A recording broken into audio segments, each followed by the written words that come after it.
He, the former Storm player, and does an absolute tremendous job, not only connecting the players by just seeing each other, but yesterday all the players, we had a physical, had an ECG machine that checked up the players' physical health, and then we had a great night last night looking after the players' mental health as well. So some really great substance, all headed up by the head of the mob, the Melbourne Old Boys, and Peter Robinson. Fantastic. I understand the Old Boys have donated that ECG to the club as well. Yeah, so the Old Boys bought it and they donated it to the club so they can check on the players. So just the Old Boys always looking to give back.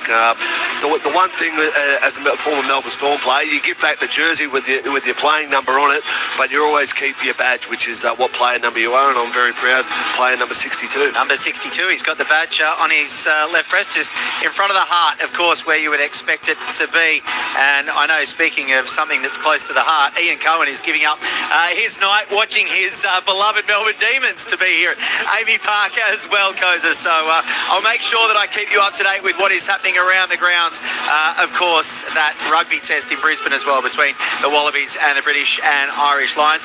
Koza, in terms of the footy, who do you like tonight? Yeah, look, I really agree with Hoffy. I reckon it's going to be a really tight tussle. I think Storm are going to break it open.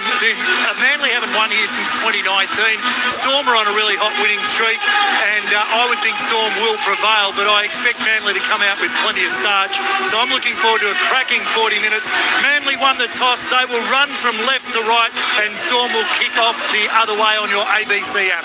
Hoffy, how do you see this one going this evening? Yeah, I think Manly are going to come out all guns blazing, to be quite honest. I think Seabold's really going to get him to fight fire with fire at the start. He knows what Melbourne Storm Old Boys Day is about, how much it means to the club, so I think he wants to get in on right from the start, but I think Melbourne will kick away at the end. Manly are wearing their white alternative kit, and of course Daly Cherry-Evans leads them out tonight. Lehigh Hopewadi is the fullback, Jason Saab and Ruben Garrick the wingers, Tolutau Kola and Tom Trebojevic in the centres, and Luke Brooks and Daly Cherry-Evans are the halves. Matt Lodge and Siwa Takiaho, the front rowers. Jazz Tavanga is the hooker, Corey Waddell and Ben Trebojevic in the second row, and Jake Trebojevic is the lock forward. Jake Simpkin, Tommy Talau, Ethan Bullimore in game number 100 for Manly, and Toff Sipley are the bench players. Aaron Schopp is the 18th man. And here comes Nick Meaney leading the Melbourne Storm out tonight. He is playing game number 150 in the National Rugby League, and the Melbourne Storm banner that the players always run through has got congratulations on 150 and Starlight brightening the lives of sick children. So Nick Meaney, Melbourne Storm number 218, led the side out tonight. He is the fullback. The wingers in jumper number 5, Xavier Coates, and number 4, Grant Anderson. The centres are Jack Howarth in 3 and Joe Chan in 18, and Cameron Munster and Jerome Hughes are the halves. The front row is Josh King in 10 and Tui Kamakamitha in 15. Harry Grant is the hooker. The second row is Sean Bloor and Elias Katoa. Trent Liero is the lock forward. The bench is made up of number 8, Stefano Utoi Kamanu, 14, Tyron Wishart, 16, Nelson Asafa Solomona, and 17, Atavalu Lasati. Bronson Garlick is wearing number 19 and is the 18th man.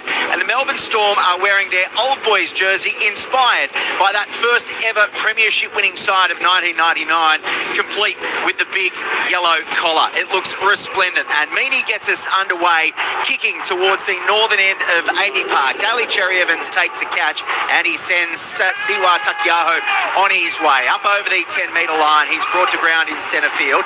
He'll play the ball for Jazz Tavanga, goes one off the ruck left-hand side, and Matthew Lodge takes it up over the 20-metre line. He's brought down quarter way from goal line to halfway, and of course your text messages are welcome as well on 0467 920 222. Jake Trebojevic with the third carry, then they go left, and it's Ben who takes it to within 8 of halfway. Luke Brooks finds himself at dummy half, comes open side right, and with the second touch of the first set tonight, Siwa Takiaho is brought to ground a metre short of halfway on the final play. He plays the ball for Tavanga, one off the ruck right-hand side. Cherry-Evans puts the high kick up, and Xavier Coates, after having the week off following that Origin winning game 3, gets his first touch of the night, and he's met in a good chase by the Manly Seagulls players to be brought to ground 10 away from his own goal line, make it 15. Incidentally, the referees tonight, Wyatt Raymond, and the touch judges Drew Aldrin and Tyson Bruff. Chris Butler is in the bunker as the Melbourne Storm come away from their own end. They have the ball through Nick Meaney, 23 away in centre field. He'll play the ball for Grant, dummy half right-hand side Hughes. Back on the inside, and Grant Anderson will be brought to ground 27 away from his own goal line. Quick play the ball for Grant to come left, and it was a bit too quick for Eliesa Katoa because he drops the ball at first receiver. Grant threw the pass really quickly out of dummy half. Katoa wasn't ready. Manly pick it up on the 30-metre line. So they'll be able to attack Melbourne's line here. They have pretty much a full set, and they'll play the ball through Corey Waddell after Cam Munster gave away 6 again. They come to the left-hand side, the Sea Eagles. They're 22 metres away from Melbourne's line, and after the 6 again, there were 2 in the tackle. It was a strip, so the referee can't blow 6 again for that. And Matthew Lodge wins the penalty for Manly after a 2-on-1 strip. They are 20 away from the goal line, 20 in from the Eastern touch.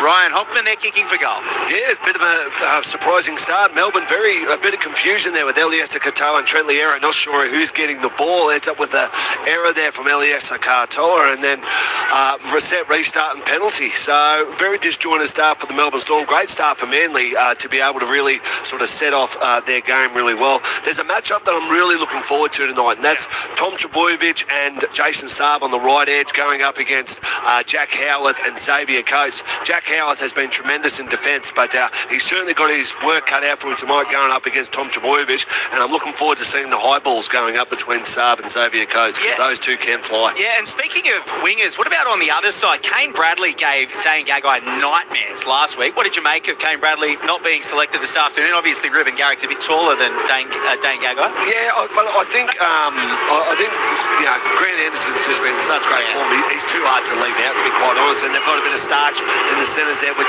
Joe Chair. Yeah, he can move into the back row, yeah. So Ruben Garrick, 23 metres in from the Eastern touchline, just outside the 20-metre line, with the opportunity to give Manly first points against the Melbourne Storm away from home.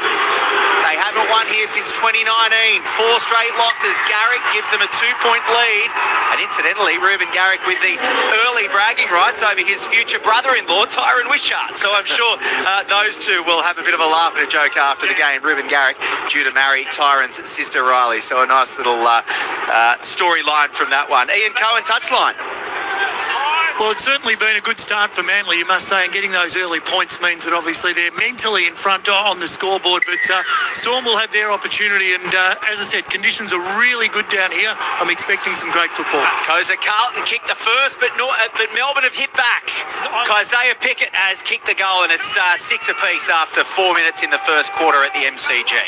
So Manly back here at Amy Park. Matthew Lodge takes the hit up. He's brought to ground 20 away from his own goal line in centre field, and they go to the left-hand side. Here's Jake Trbojevic. Thought about passing it to brother Ben, but probably like he used to do in the backyard, decided to run it himself and takes the tackle 27 away. Now here is Ben. The youngster gets the opportunity. Now the older boys have had enough of the footy. He gets what's left over. 34 away from his own goal line. Plays it for Tavanga. Open side right, Jake, and then Daly Cherry Evans gets it away for Waddell.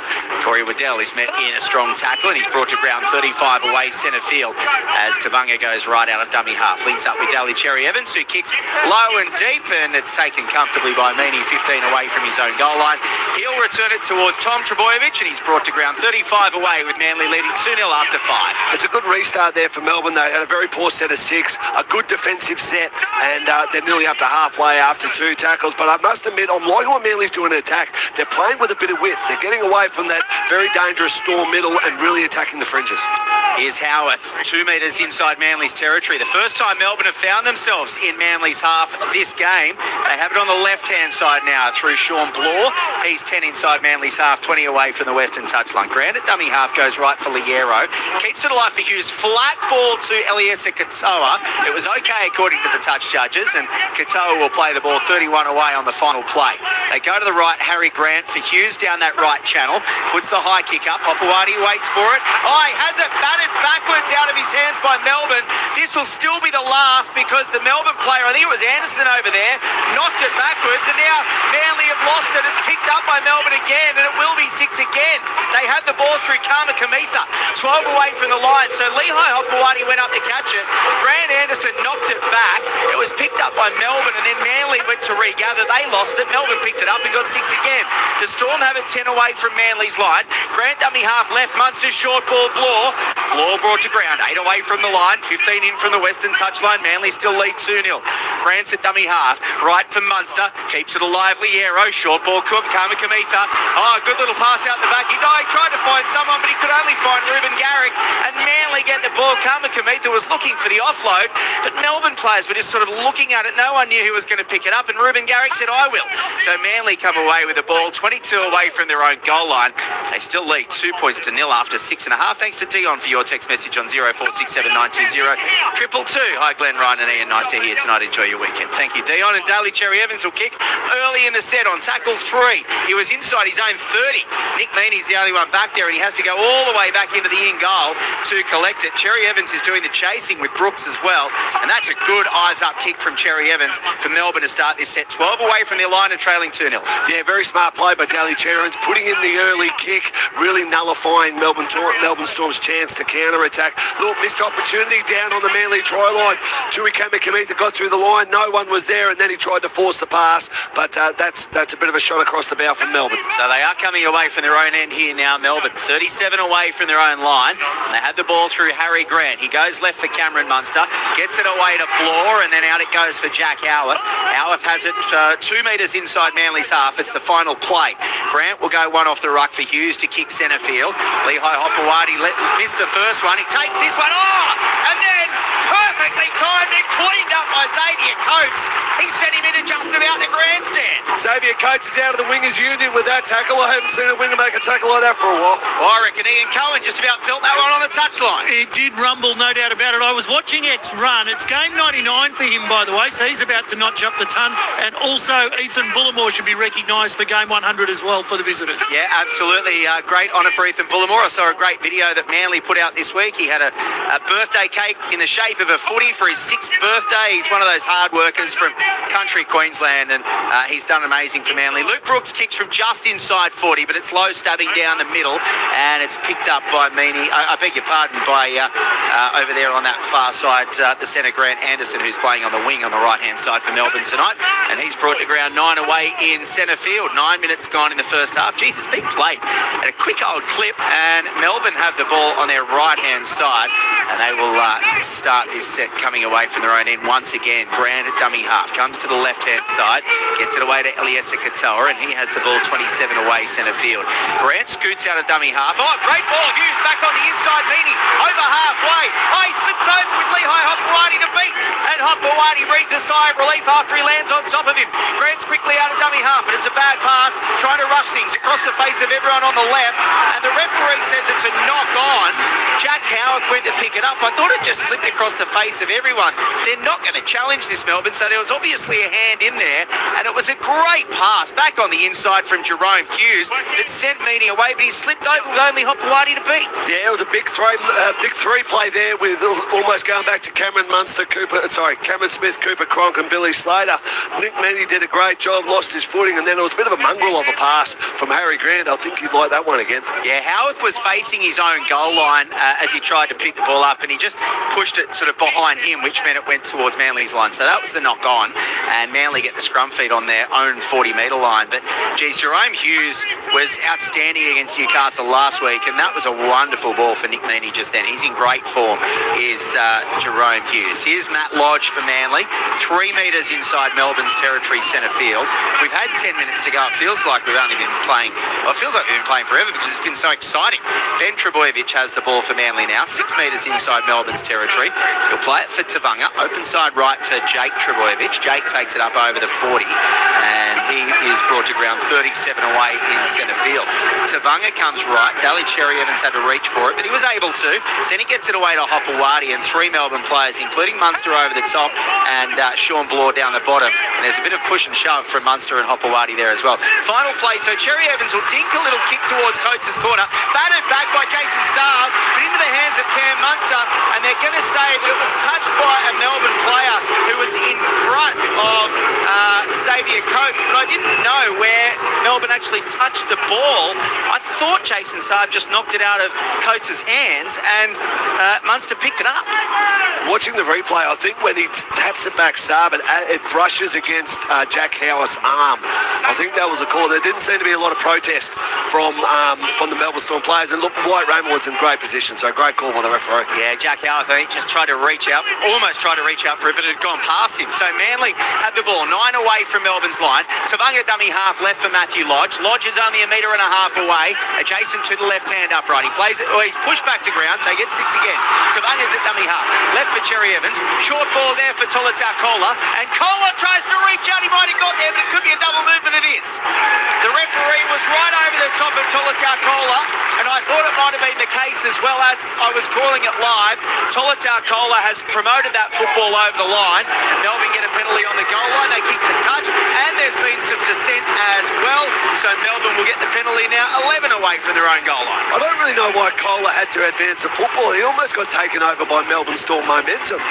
But there was a bit of blow-ups there by Manly to throw the ball, gives the Melbourne the penalty on the 40-metre line. Touchline and Cohen. Yeah, Manly need to make sure that they don't give away some of those cheap ones for dissent as well. They need to have everything going their way. They've got to have a disciplined 20 minutes now. Yeah, they've lost their last 3 away games as well, Manly, so they'll be looking to get a bit of away form going. And incidentally, they concede the fewest points in the first half of any team in the NRL. At the moment, they've kept Melbourne scoreless, albeit only 13. And the Storm are attacking Manly's half. They have the ball through Eliezer Katoa, about 36 away from Manly's goal line. He's held up and then put to ground, 15 in from the eastern touchline. Grant out of dummy half comes left for Hughes.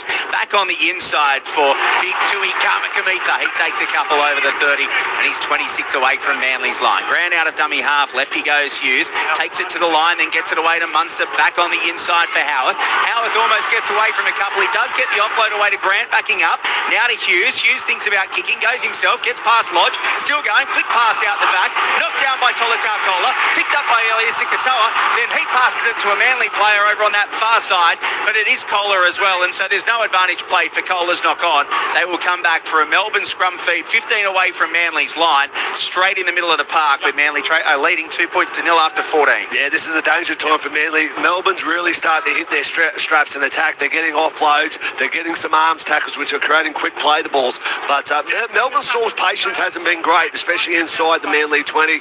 They're pushing their pass just a bit more because I think they're seeing a lot of space. Ants in Levin is listening across the ditch. Thank you for your text message on 0467 920 222. And Munster feeds the scrum and Grant's at the base of it to pick it up. He goes left for Munster. Now Howard. Manly have to slide across there. Offside. And they broke early, in fact, Manly. The referee is saying, geez, you don't see those penalties every day. The old scrum penalty for breaking early. It's 1987 all over again. And Manly have given away a penalty right in front of the goalpost. 15 away for Melbourne. They're going to take the scrum again, Melbourne. Yeah, I think they had a play set up, and I think Cameron Munster wanted the ball a bit earlier, which I think allowed Manly to break earlier. So Harry Green's playing chess while the rest are playing checkers. Yeah, Harry's just holding it at the base of the scrum there, old school style. They're just looking to spread Manly a little bit on this left-hand side. Hughes goes to the line. Cherry Evans ragdolls into the ground. 7 away from the line, 20 in from the western touchline. Melbourne down by 2. Grant at dummy half, right for Munster's short ball, and then King is 9 away from the line, centre field. In front of that Slater stand at the northern end of Amy Park. Grant comes left out of dummy half. Hughes, Munster, quick hands, touched by Manly. It'll be 6 again. They don't need 6 again because that's Xavier Coates territory. And Xavier Coates puts his mark on that northwestern corner once again and scores the first try. It's a great ball over the top, and Coates just loves it. His 11th try of the season, Xavier Coates, and Melbourne lead 4 points to 2 with a kick to come. He has scored in 25 straight games at Amy Park. Yeah, it was lovely play there by the Melbourne Storm. They attacked their left side, Manly's right edge, got the play ball, went back to the middle, and then came back to the left again. Unbelievable pass by Munster, who was under a lot of pressure, showed great patience. I'm just watching the replay here. What Munster did is show great tempo. He allowed Trbojevic to come out to him to create that overlap. Great pass over the top. Xavier Coates, he scores tries for fun. Oh, Coates, just the way that they got that penalty, took the scrum again. They were, as Paul Keating would say, doing Manly slowly there. They absolutely barbecued them, didn't they? They just waited for the time. Harry Grant, he's a magician. I agree with Hoffy about Munster. So much poise and knew that it was coming, allowed that gap to open up, and X does not miss from that sort of close range. So Xavier Coates extraordinary in game. game 99 for him. 36th try here at Amy Park in just 34 games. He only needs one more to equal Ryan Pappenhausen. So, Xavier, coach, you talk about Alex Johnston at Stadium Australia. Well, Xavier's the king of Amy, isn't he, in terms of try scoring? Oh, look, could you imagine how good he would be if he could stay on the paddock? Really, because he's had a lot of injuries, Melbourne tend to rest him a lot more, but the more games he plays, the more tries he scores. Meany from almost the touchline. He's about a metre in from the western side of the field. Steadies himself with a 4 points to 2 lead. The referee blows time back on. Meany comes in, strikes. There's one, and the curl is beautiful. A lovely little draw. And he adds the extra 6 points to 2. Nick Meany leading, kicking the goal for the Melbourne Storm. And Carlton have a 19-18 lead over Melbourne midway through the first quarter at the MCG. Of course, that Wallabies-Lions test kicking off in around about 7 minutes' time. We will keep you up to date with that, and you can listen to it on ABC Sport Digital with Quentin Hull. Hey guys, love the call, but could you announce the score a bit more often? Yeah, I beg your pardon, I will continue to do that. Hi Glenn, I've never heard you call, but I must say you're very good, accept this. It's a compliment. I've heard many caller. Thank you, Peter in Camden. I appreciate that. Been around for a few years, but thank you for having you on board this afternoon. Hey, Glenn, Ryan and Ian, 5 of 5 have been won by the favoured team. What's happened to Upside Down 2025, says Paulie Wollongong. Well, it had to happen eventually, didn't it, Paul? We couldn't keep rewriting the script every week as Big Tui Kamikamitha takes the hit up off the restart. 11 away from the line and 9 in from the eastern touchline. Grant at dummy half. He comes left for Eliesa Katoa. You can tell there's just a bit more sting in this attacking set for Melbourne. They've got their backs up after scoring the try. Grant dummy half. He comes left and he links up with Joe Chan. Joe Chan's 24 away and 18 in from the eastern touchline. They come left through the hands of Liero and Munster. Gets it away for the centre over on this side, of course, Jack Howard. He's brought to ground 10 in from the western touchline now by Tom Trebojevic and Daly Cherry Evans. He plays the ball for Munster. He goes to Liero, one off the ruck, and Liero's 22 away, 16 in from the western touchline.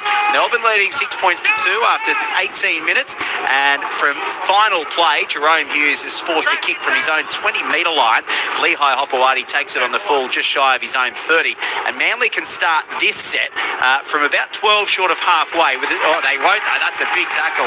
They've pushed Lehigh Hopewadi all the way back, and he'll have to do it 19 away from the halfway line. Yeah, I think there would have been a bit of positivity behind the post for Manly, even though they are down 6 points to 2. They have been defending quite well. They have been attacking quite well. They just need to keep completing their sets, keep kicking the ball down the other end. A lot of teams beat themselves when they come up against the Melbourne Storm. Here's Turbo, 7 short of halfway, plays it for Tavanga, right-hand side for Big Matthew Lodge. Right on the halfway line, he's brought to ground. He plays it for Tavanga, out of dummy half, right for Cherry Evans. Short ball, Waddell, flat. Touch judge says it's okay.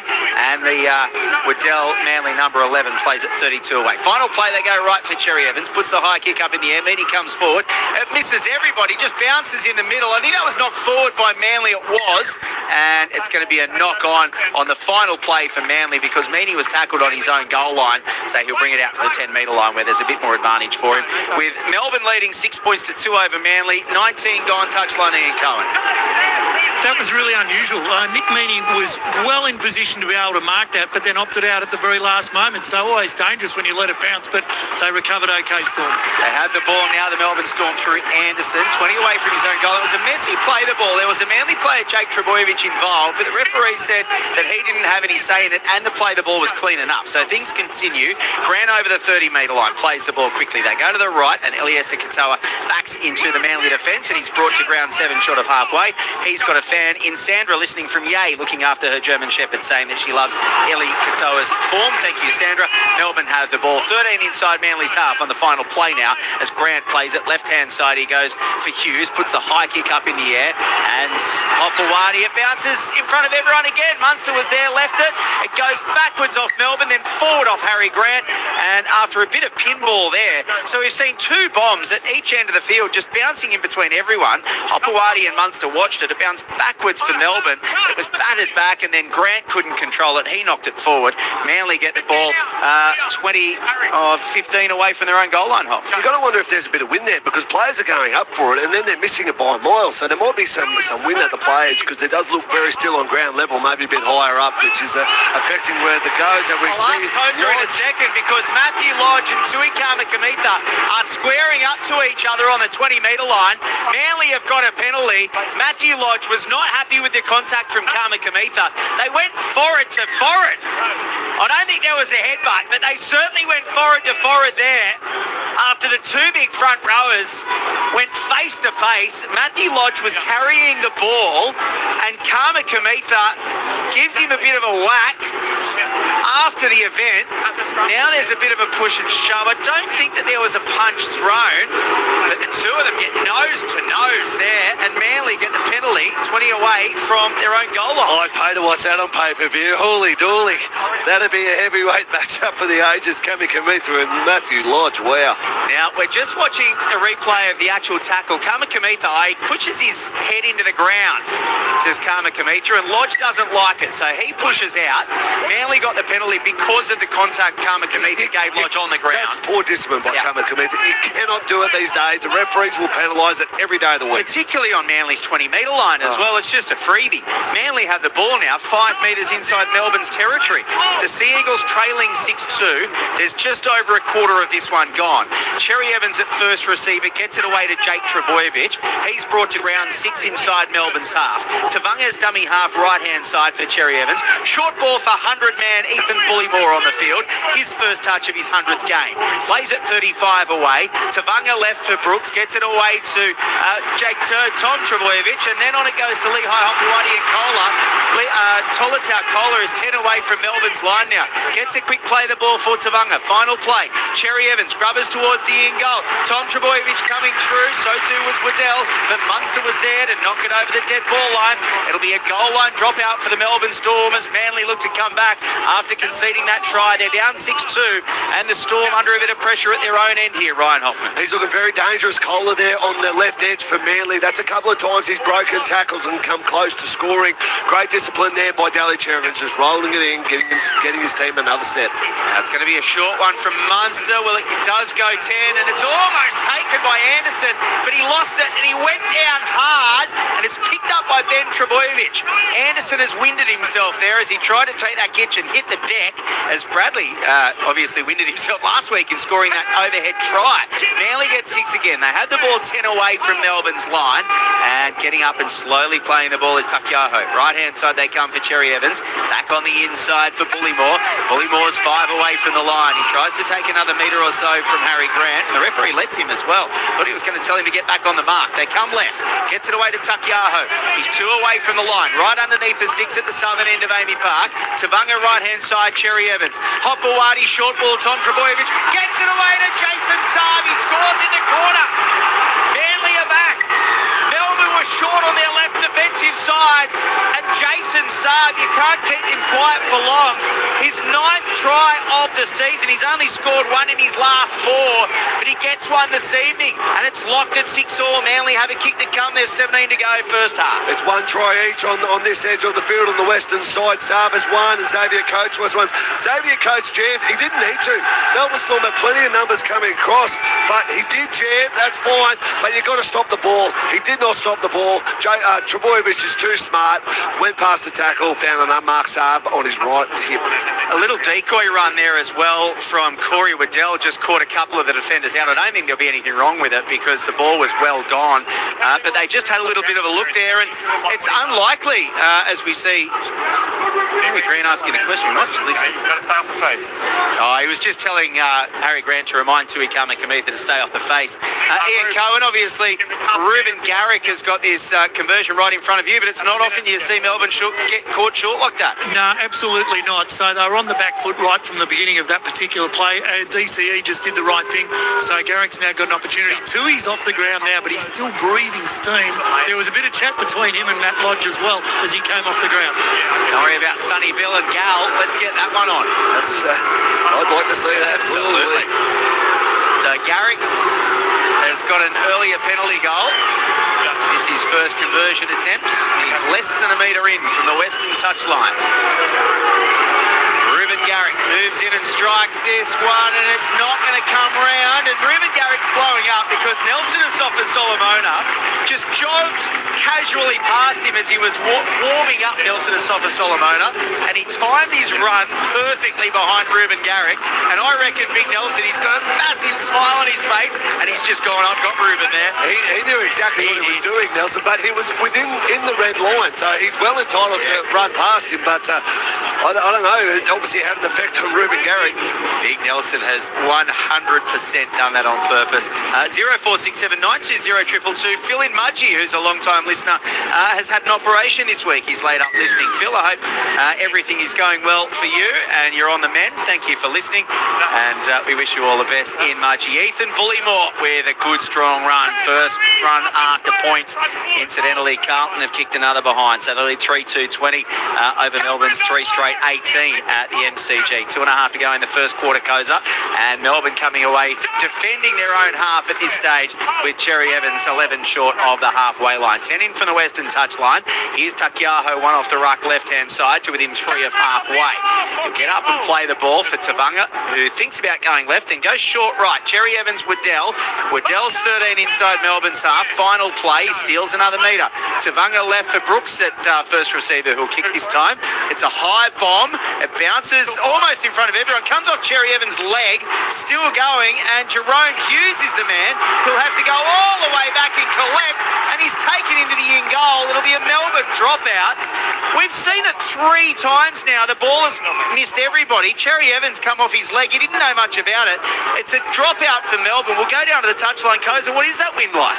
No, well, there's no wind to speak of. Even if I had hair, it wouldn't be blowing it around. So there is no wind to speak of at the moment, unless there is some that, 30, 40 feet in the air. But they're just letting it bounce, and obviously Turbo is involved in getting that one across the line. So Manly are playing some good disciplined footy. Bizarro. So this goal line dropout meets Cherry Evans on the 30-metre line. It's not short, it's not long. And Ethan Bullymore takes it to within 25 of Melbourne's line centre field, as Tavanga left-hand side for Takiaho on the subsequent play gets him to within 17.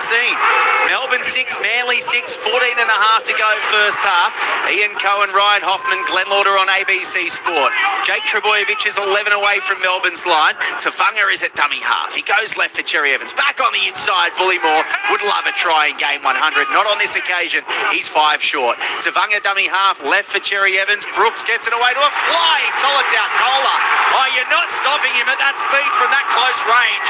Tolotau Kola was running onto that like an absolute bullet. He ran 10.58 at GPS level in high school. I reckon he just about would have run that if he had to go to the length of the field, but he only had to go 5 metres.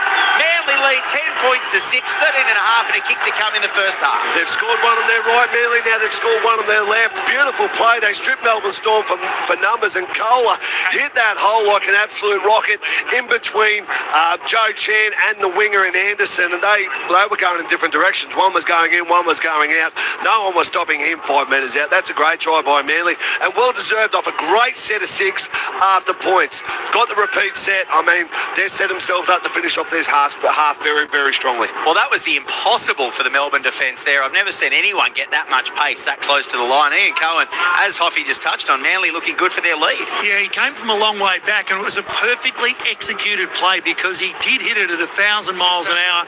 And that left-hand side for Manly is working well at the moment, but they're getting on both sides of the ground. There's actually a lot to be said about just playing hard and straight sometimes. I think sometimes people try to go around teams too much. You can't go around the Melbourne Storm. This is how you play them. You play them nice and direct. And Jerome Hughes is absolutely laying the law down behind the goals at the moment. He is blowing up at his teammates. Ruben Garrick from 8 in from the eastern touchline. This one looks better. The flags from the touch judges go up. Garrick is 2 from 3. Manly lead 12 points to 6 over the Melbourne Storm with 12 and a half to go in the first half. Koza, I've got some more bad news for you because the Blues have kicked another 4-2-26, leading Melbourne 3 straight 18 with 30 seconds to go in the first half. It's in the first quarter. It's lucky you're here, Koza. You're not having to put up with it. I think Hoffy's a Melbourne Demons. He's jumped on the Demons. I don't know whether you can call it a Demons bandwagon. I don't think they have one, do they? It's certainly not a bandwagon. I don't think they have one. It's certainly not a bandwagon, but I'm on board. Excellent. Paul from the Central Coast has Munster done something to his hair. It's shiny and full of body.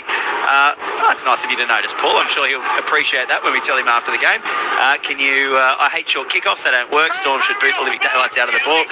That resulted in a try from Manly. Yeah, the first one did, and then they went halfway. I don't know whether I disagree with the short ones off as Manly had the ball 20 away from their own line, but I do disagree with the middle ones. Either go short or long. Yeah, either kick the cover off it or try to get it back, as we see Kohler heading down the right edge again. He goes again as Tolitau Kohler down Melbourne's right edge indeed, but he's dragged over the touchline. He was up over the 30 and then over the 40, and it's good defending from Joe Chan over there, but he gives away a penalty for a second effort. Yeah, Kohler was on the ground. I'm not sure. I think Joe Chan did a good job, and then I think he's picked Jerome Hughes as he sort of flopped down at the end just to give him that last little nudge.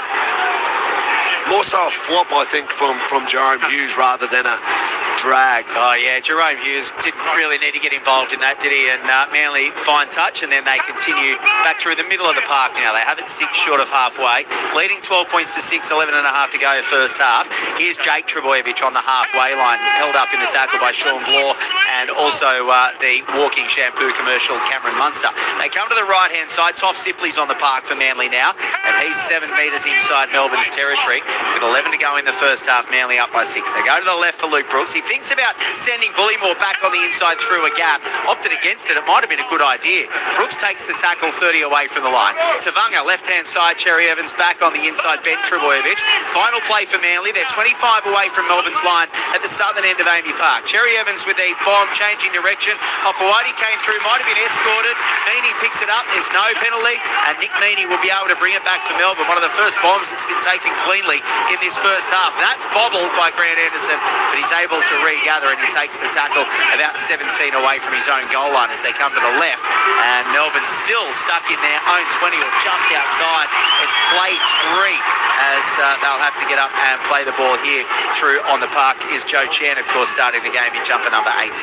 Manly are defending Melbourne's end, and Jack Howarth has lost his pants as he gets up and plays that one, and Big Nelson on the field now will get up and play the ball about 12 short of halfway. Inside 40, Hughes puts the deep kick downfield. Hopewadi takes it on the 10-metre line on the full, and he'll return it up over the 20 where he's brought to ground. Manly leading 12-6, 9:50 to go first half. Melbourne Storm's left edge has to be on alert because Tom Trbojevic is starting to go wandering. He's starting to find himself in the middle of the field. So Melbourne Storm's left edge need to pass that on to be aware, because Trbojevic coming into the back end of the half, there's going to be some tired bodies in the middle. He's looking to exploit that. Yeah, he even went to the left as well earlier and just adds that extra man. He used to do that at fullback, didn't he? Obviously roving behind the line, and he's very effective. Ethan Bullymore has the ball 3 short of halfway. Centre field for Manly, getting up and playing at Simpkins on the park. He's a dummy half. Cherry Evans comes right, and he links up as they get an offload away there from Waddell, linking up with Hopewadi, and now Tom Trbojevic. So second phase play here from Manly. Tom changes direction. They can't hang on to him. And then finally, Tom Trbojevic has the ball 34 away, brought to ground there by Stefano Utoi-Kamanu as Cherry Evans puts a high kick up in the air on the final play. It bounces in front of everyone again. It's picked up by Sipley. Cherry Evans will kick again on the ground. It's an awkward grubber, but it's picked up well by Anderson. One of those ones that's rolling on the belly of the ball, and Anderson has it 11 away from his own line. Manly leading 12-6. To be quite honest, I'd rather see a fullback go up and drop it than just let it bounce as much as both teams are doing. I like to see Billy Slater go flying high. He may have dropped it, but at least he's having a crack on it. I hate seeing the ball bounce. It's Fettingham happened 5 times this half. Nelson Asafa Solomona forces good contact from Toff Sipley and Jake Trbojevic. He plays the ball. It's another poor pass from Melbourne. This is un-Melbourne-like. Cherry Evans falls on it. The pass out of dummy half to nobody, and Cherry Evans will start this set for Manly, 30 away from Melbourne's line. Ben Trbojevic has it on the left-hand side, 20 away, 15 in from the eastern touchline. Manly up 12-6, 8 to go first half. Ethan Bullymore has it 19 away from Melbourne's line. He's brought down and he'll get up and play it for Simpkin. Comes to the right, Cherry Evans waiting first receiver, short ball Sipley. Sipley's 10 away from the line. He'll slowly get up and play the ball after the tackle of Solomona. Simpkin dummy half left, Cherry Evans. They lead by 6. Brooks, numbers on the left. Garrett try. Did he get there before the touchline or the touching goal line? He did. Anderson was flying across, but there was nothing he could do. And I tell you what, on the left wing at Amy Park, it's usually a bloke in a purple shirt coming up with those tries, but Ruben Garrick with a Xavier Coates-esque effort. Manly leads 16-6 with a kick to come, 7 to go first half. They've got no one but themselves to blame, Melbourne Storm. They're just giving Manly opportunities, and Manly are taking them. Great play there on their left edge of the field. Lovely pass by Luke Brooks. That's the second time they have really stripped the Melbourne Storm's right edge. There's problems for the Melbourne Storm at the moment. They really need to right their ship before half-time. Well, I tell you what, they'd want to write it before half-time because they know what's waiting for them in the sheds if they don't. Touchline, Ian Cohen. Yeah, well, people are talking about topsy-turvy 2025. We might have it back again tonight because 6 and 16. I did watch Big Nelson when he walked on, and when he walks on in front of you, the actual lights go out on the far side of the ground, so it's hard to see anything. But he had to wait half an hour to get on, so I'm expecting plenty out of him for these next 6 minutes, and he might have to have his steam up now. But Manly in charge, it's going to be a cracker. A big, nasty eclipse. Paul, I beg your pardon, Cody has asked, what's a try assist? Is it merely being involved in the movement leading into the try? Well, it's having the last involvement before the try, whether it's a kick or a pass. That is essentially a try assist. And if you want to get really technical, I'm sure there's people out there who are doing things like counting secondary assists and things like that. But yeah, it's having the last pass or the last kick that leads to a try. So Ruben Garrick is a metre in from the eastern touchline. He's 2 from 3 tonight, 1 penalty goal and 1 conversion. 16-6 Manly lead, 6 minutes to go in the first half. Garrick moves in, strikes this one, and it is just left of the left upright. He can't add the extras, and Manly lead 16-6. There's a real lack of urgency at the moment. There's been a couple of passes from dummy half that have just hit the ground, and players are looking at each other saying, I thought that was yours. We're seeing the ball bounce from high bombs, players standing around looking, I think that ball's theirs. There's a lack of urgency from the Melbourne Storm at the moment, and Manly are capitalising it with their attempts to get to the football. Not a great start for the Wallabies. They trail the Lions 10-0, 10 minutes into that first test match. In the AFL, Carlton still leading Melbourne 26-18, and Richmond leading West Coast 6-0. Back here at the Amy Park, it's Manly with a 16-6 lead over the Melbourne Storm with 6 to go in the first half. Bullymore has the ball 26 away, and to the texters saying less of the AFL chat, well, we always provide around the grounds, and maybe I've just been a little more vocal given that Ian Cohen is desperate to know how his Demons are going. So you will get around the grounds, but you'll also get all the commentary here as Tolotau Kola plays it 15 short of halfway, gets up and plays it, and then Ruben Garrick, after scoring a try, goes on a run, and he has it 8 away from the halfway line, 20 in from the western touchline. And now Jake Simpkin scoots out at dummy half on the eastern touchline, I beg your pardon. He has the ball 3 inside Melbourne's territory. Final play, Cherry Evans will kick downfield. It's a high one. It hangs in the air. Meany takes it. It's nice to see a fullback taking a bomb, and then he's brought to ground 20 away from his own goal line by Ben Trebojevic and a couple of other Manly players as they come away from their own end again here, Melbourne. The big problem for the Storm is they've had no territory. They've been stuck in their own half, and now, in saying that, there's a high shot given away, and Melbourne, as Grant Anderson, I think it is, staying down on the deck, will get a penalty on their own 20-metre line, and a big reliever, Ryan Hoffman. Yeah, Melbourne, to be honest, hasn't had any territory since the Tui Kamikamica penalty. They've really struggled to sort of get themselves back into the game after that. That was a turning point for Manly. As we see here, there's a head-eye shot on Grant Anderson, and he's got a bit of claret around the beak, I think. But could this be the turning point for Melbourne to hopefully get some points on before half-time? Yeah, it was Jake Simpkin, and his shoulder went straight into the face. Jake Simpkin, no surprise, is on report for that. And Grant Anderson is looking pretty groggy as the trainer puts the tissue up the nose to just try to stop the flow of blood. They take the quick tap as well. Manly were all waiting for him to take a kick for touch. They were back 40 metres, and Melbourne have just taken a tap. Now the referee is calling time out because Grant Anderson is going to have to go off for an HIA. Tyron Wishart will come onto the field. No surprise, really, that he has to go for an HIA. But obviously it is a free interchange because of the reporting as well. Yeah, it will be, and that's why I think he has to do it. He's going to end up with a bugle looking like mine. Unfortunately for poor old Grant, looks like he's got a future in radio like me, not TV. So, well, you say that about Cooper Cronk, I suppose. But he went and got it done after he retired, which was smart. mark. You Right? got it fixed.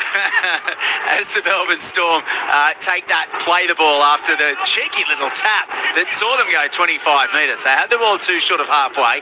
Grant's at dummy half left for Trent Liero, who hasn't probably been as involved as he would like. Trent Liero tonight. He's 3 inside Manly's territory. Gets up and plays the ball. He's not happy with Jake Trbojevic. There's a bit of frustration creeping into this Melbourne side. The referee's telling him to get back on the mark. Jake Trbojevic is blowing up. You don't see that every day. And now they're coming in again. Push and shove between Liero and Jake Trbojevic, one of the nicest blokes in rugby league. And they come in from everywhere. There's 26 pushing and shoving. Now, what happened there was Trent Liero got up. He tried to get a metre or two forward. The referee was telling him to go back on the mark. He wasn't listening, and then Jake was losing his cool. Let's have a listen to White Raymond. Go that way. Jake, go that way. Please go that way. Go that way. Yeah, that means going against Manly. I'm putting both on course. Okay, so the Harry, Daly. There's going to be a penalty here because of Jake Trbojevic and Trent Liero's altercation. You take the game out of my hands when this keeps happening, all right? The penalty's going against Jake for shoving first, all right? Any more coming together, and one will sit down for 10 minutes. Use your time now. I would have liked him just to say, stop being knuckleheads and just play the football. I don't see how they need to go on report for that because they are just pushing. Is he going to put them on report? No, maybe he's not. He said he was going to, but there was no need to report them for that. So Jake was just telling Trent, go back, get on the mark, and then there was a push and shove, and it was absolute nothing in that. So Melbourne get the penalty, take the tap again, and Jarome Hughes has the ball 31 away from Manly's line. There is 4 minutes to go in the first half. Manly leads 16-6, and they have the ball through Sean Blore, who goes on a good strong run to within 10 of the line. He'll get up and play the ball for Harry Grant, who comes right short there for Nelson Asafa-Solomona. He's 20 in from the western touchline, 5 away from the goal line. Plays the ball, Grant scoots out of dummy half, goes himself. Still going, Harry Grant, and scores next to the post. Harry Grant started going towards the line, then crabbed back around to the right, went to the goalpost and scored next to it. Oh, how good is he out of dummy half, close to the line, Harry Grant. And what about that for Melbourne? Twice in 2 weeks they scored just before half-time. It is Manly 16, Melbourne 10, and the Storm have a kick to come almost from right in front. There's a bit of ill-discipline from Melbourne, what got Manly back in the game. It could have been ill-discipline from Manly, get Melbourne back in. As you just see a bit of an incident in the play the ball. I'm not sure if anything's going to come from that, but Harry Grant just got out of dummy half and was almost pleading for someone to hit a hole, and he said, no one's coming, I'll just do it myself, and scores next to the post. So Jake Simpkin was slow to get off Nelson Asafa-Solomona, and Nelson wasn't happy. Nelson lashed out with the forearm or even the elbow. It was, Nelson was trying to get him off, and he threw the arm back. He's used the elbow there. Yeah. This could be a Manly penalty. We're going to have a listen to White Raymond. He's just... The elbow of Nelson. It's the voice of Chris Butler in the bunker. Makes dangerous contact with the face of Jake Simpkin. This is a penalty. No report. We have a decision. So Nelson Asafa-Solomona goes on report, and Harry Grant gets the try stripped off him. This will be a Manly penalty, a metre away from the goal line. Well, that is frustration personified from the Melbourne Storm, Ryan Hoffman. That is so un-Melbourne-like. Yeah, I don't think Nelson was trying to elbow him in the head. I think he was throwing his arm out, but in the end, he made contact with the head. As we see with head-eye tackles, you may not mean to make contact, but if you make contact with the head, you just cannot do it. But I agree. He's not looking to elbow him in the face. Absolutely. But if you move your arm like that, you open yourself up for that opportunity. But the fact that they are down by 10, they're attacking the line, they're wanting that quick play the ball. Melbourne are chasing here. It's another case of Melbourne's ill-discipline and just giving Manly a leg up. They've been doing it the whole half. Touchline Ian Cohen.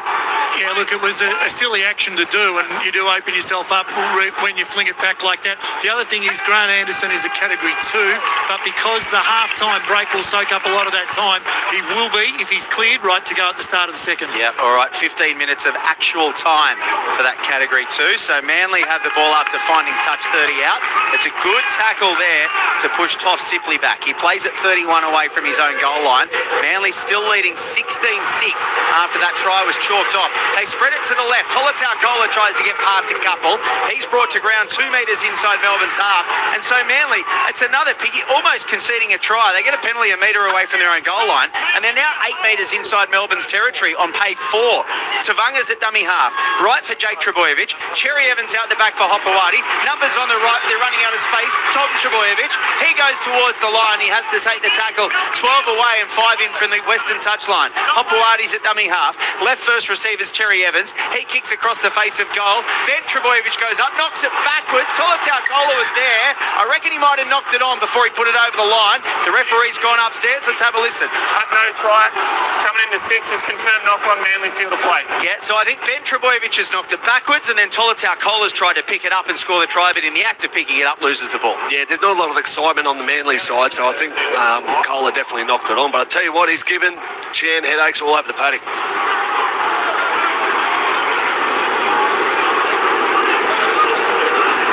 Definitely came off Trebojevic. Looks like it goes forward there. Was Lehigh? Is it Lehigh Hopewadi? Forward, which is a knock on. Oh, so they're saying that Ben knocked it on anyway. Yeah. He's facing his own goal line, but pulled it forward. Yeah, before it even got to Tolutau. Yep. Let's keep our heads here to half time, yeah? Stay square, Jerome. Wait, stay square, Jerome. Keep our heads till half time, says Wyatt Raymond. It is going to be a changeover after that knock on the final play.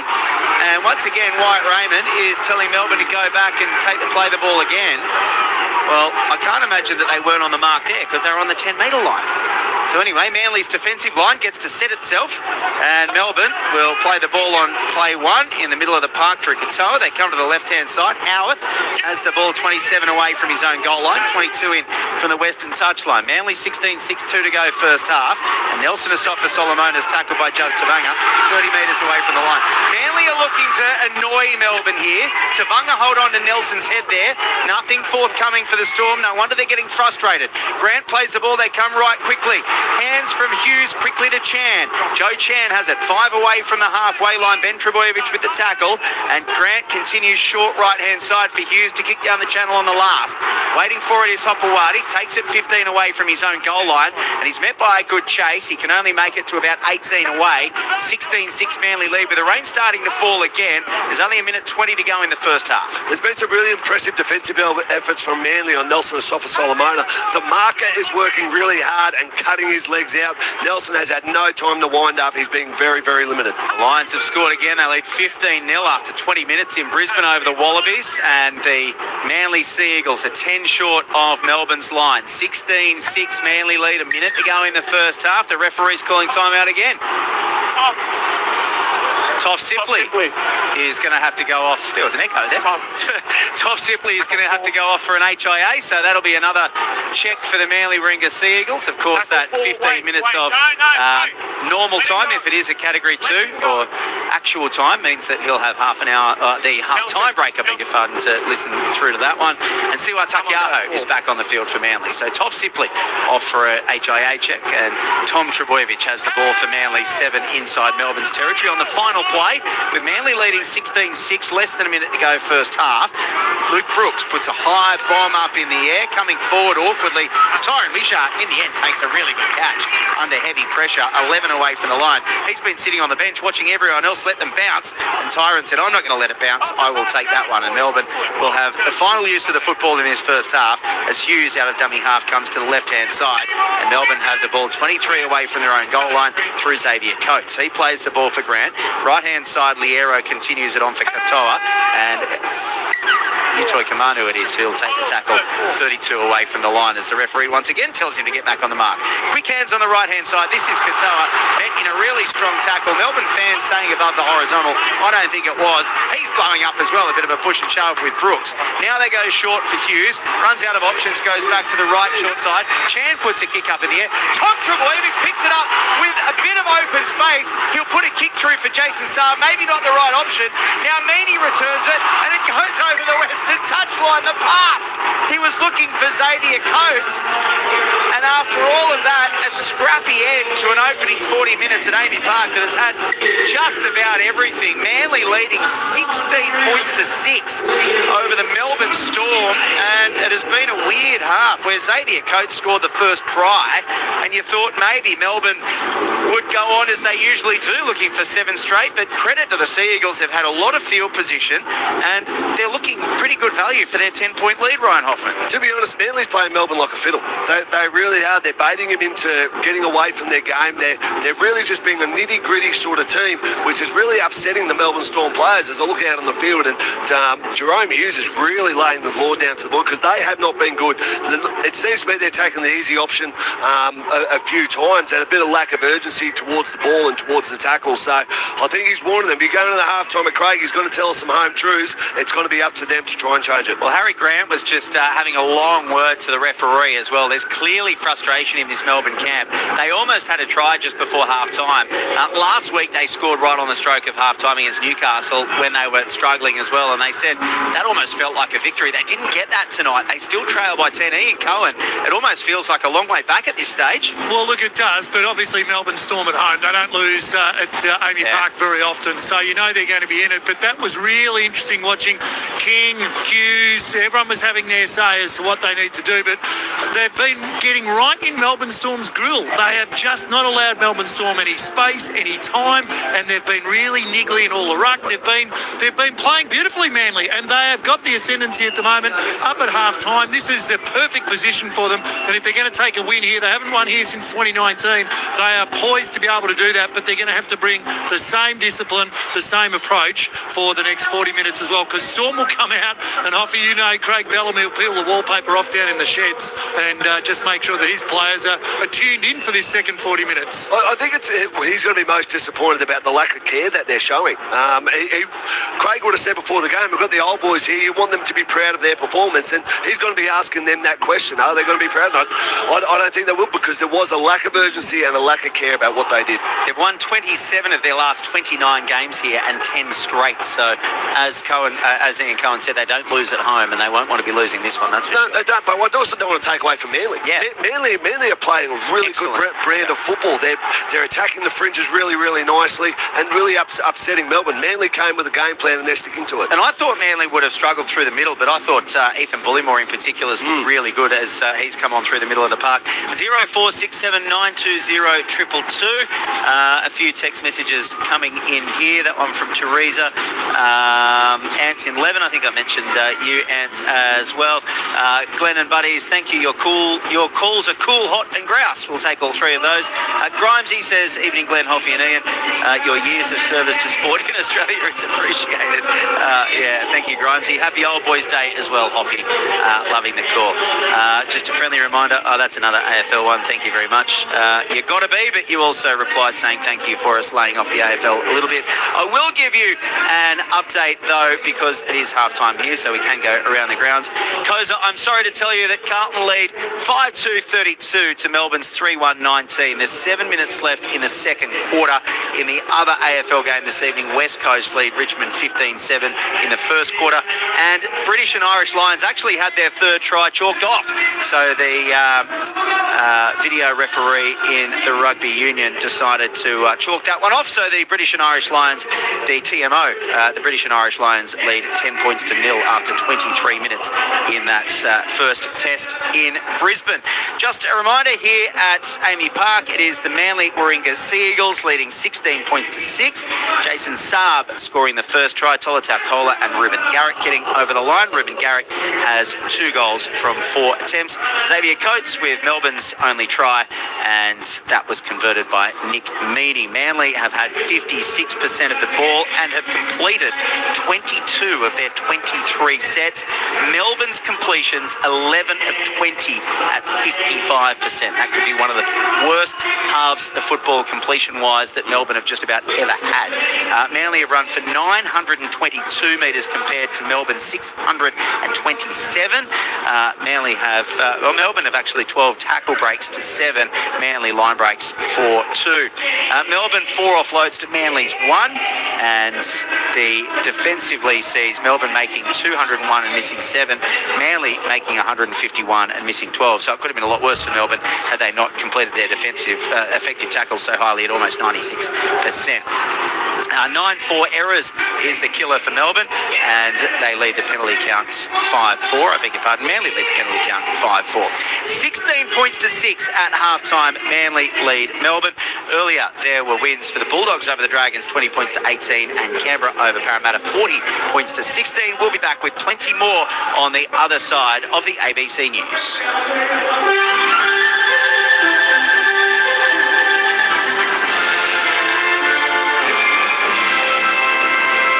ABC News. Good evening. I'm William Howard. Counting is underway in Tasmania's snap state election, with the ABC calling 11 seats for the Liberals, 5 for Labor, 3 Greens and 1 Independent so far. Josh Duggan has more.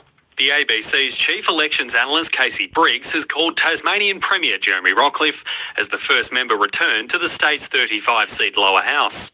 Early counting shows a slight swing to the Liberals and away from Labor.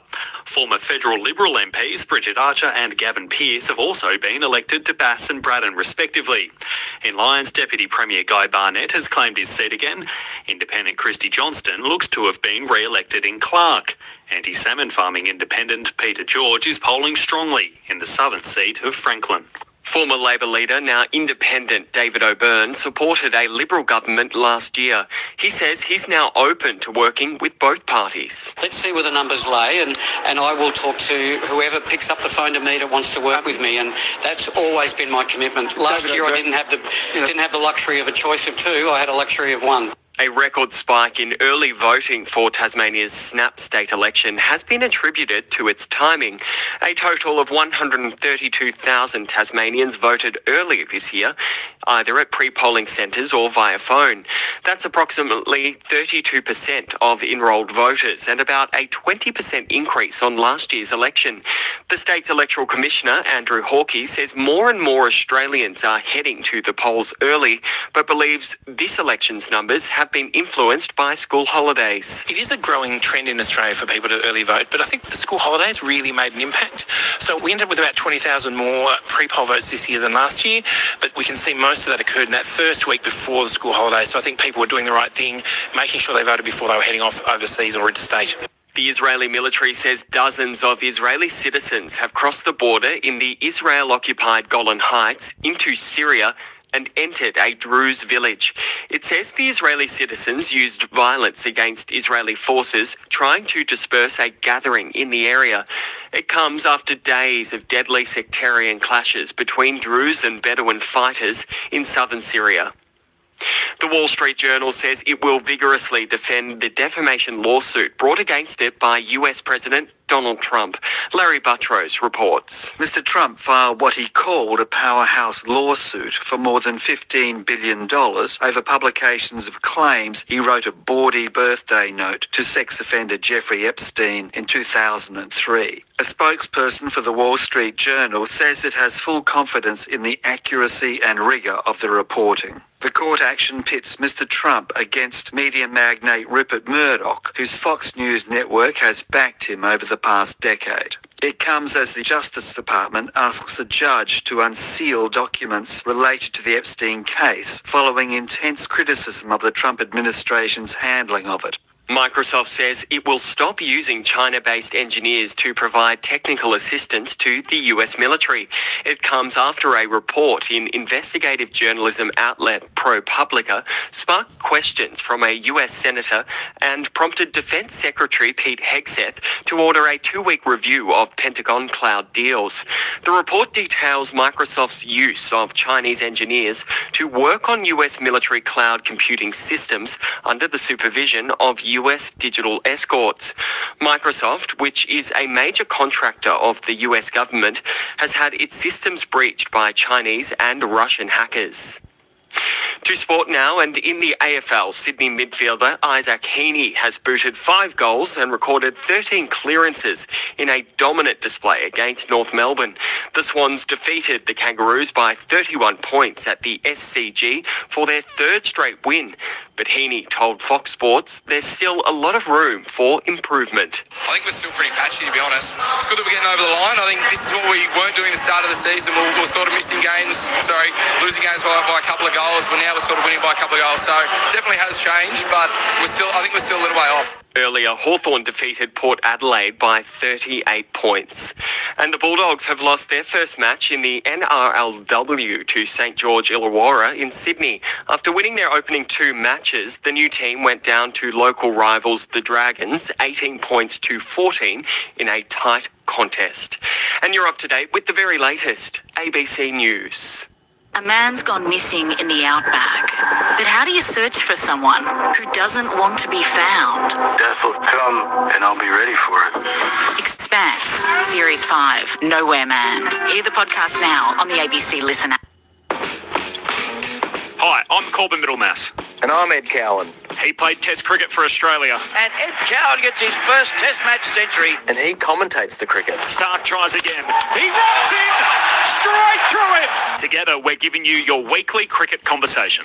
We're pulling apart the biggest stories in the sport and delivering them to you each and every week. It's called the Grandstand Cricket Podcast. Find it on the ABC Listen app.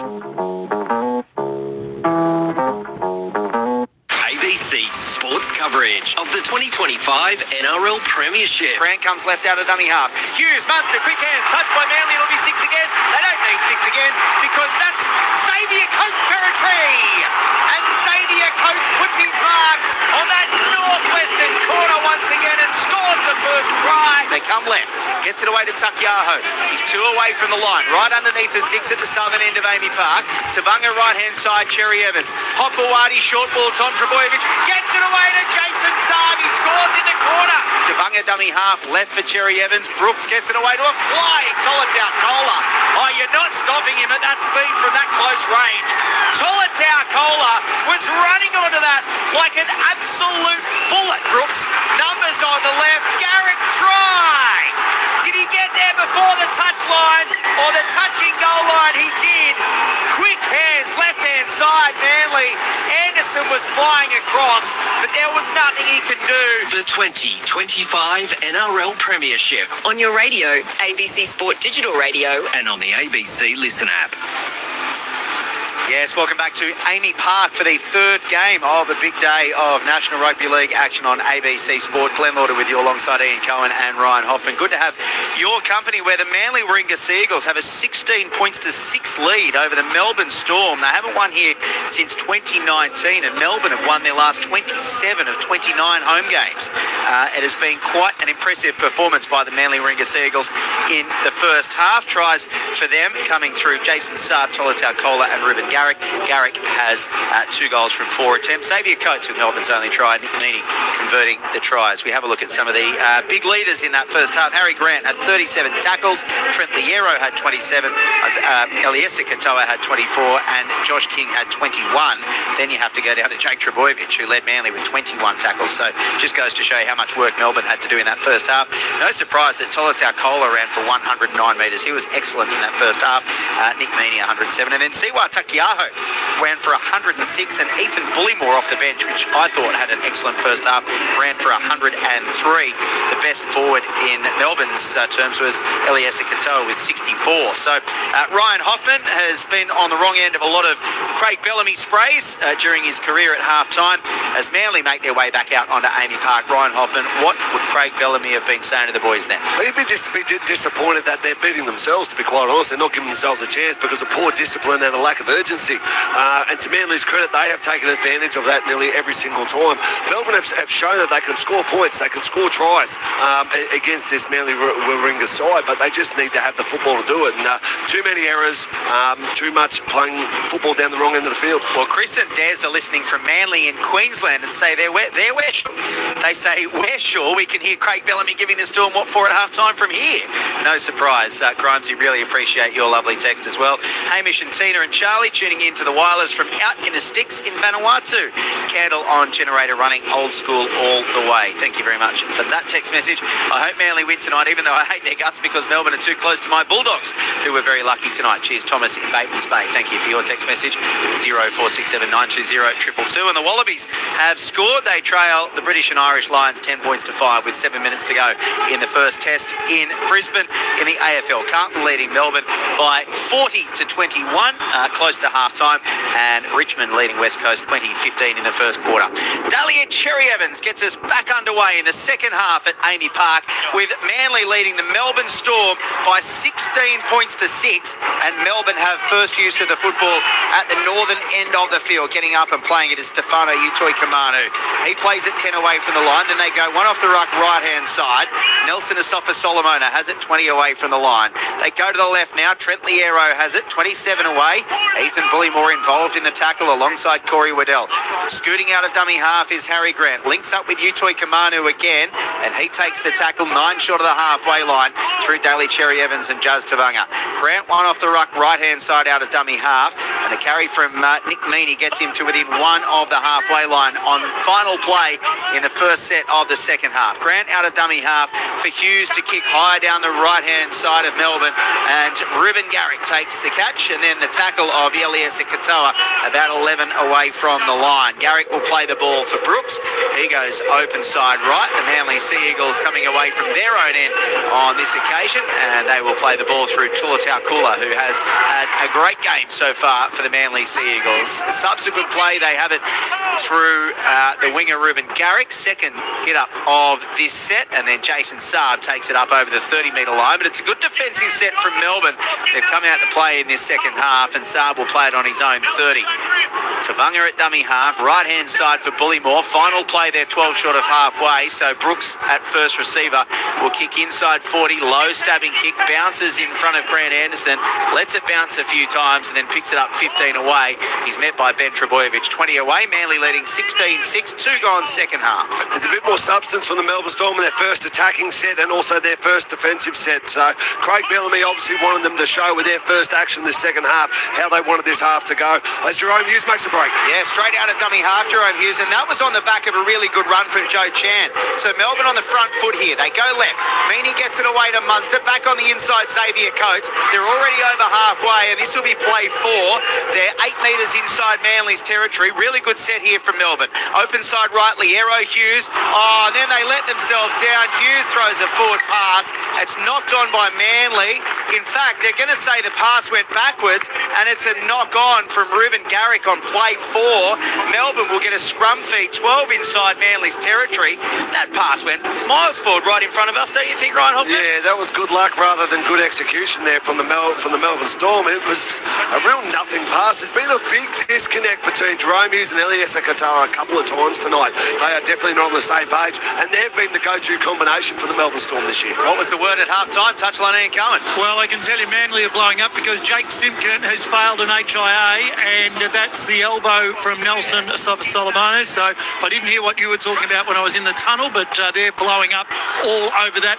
And for Storm, it was about discipline. It was about making sure they completed sets. They're right down in the lowest percentages I've seen for a very long time for sets completed, Melbourne Storm. So it's about getting back to the way Storm play football. Yeah, 11 of 20 in that first half at 55%. That is quite remarkable. Melbourne have the ball 25 away from Manly's line. Scooting out of dummy half, headgearless is Harry Grant, and they get 6 again as well. 15 away from the line. So this is more positive for Melbourne. Nelson Asafa-Solomona, one off the ruck left-hand side, gets it away to Meaney. Quick hands, looking for support over on that far side is Claw.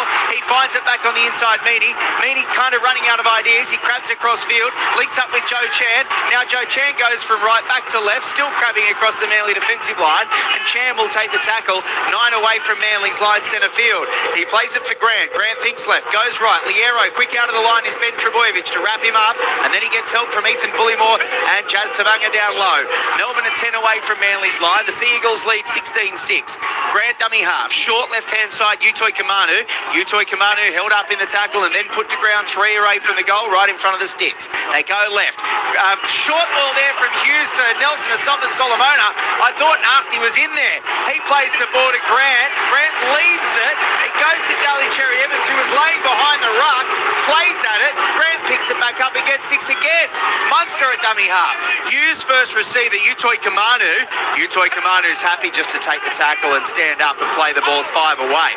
Still 16-6. This is play 2. They go to the left and then Bloor loses the ball and Manly will be able to pick it up through Tom Trebojevic. And because there's no advantage 4 away from the line, Manly will bring it out 10 metres away.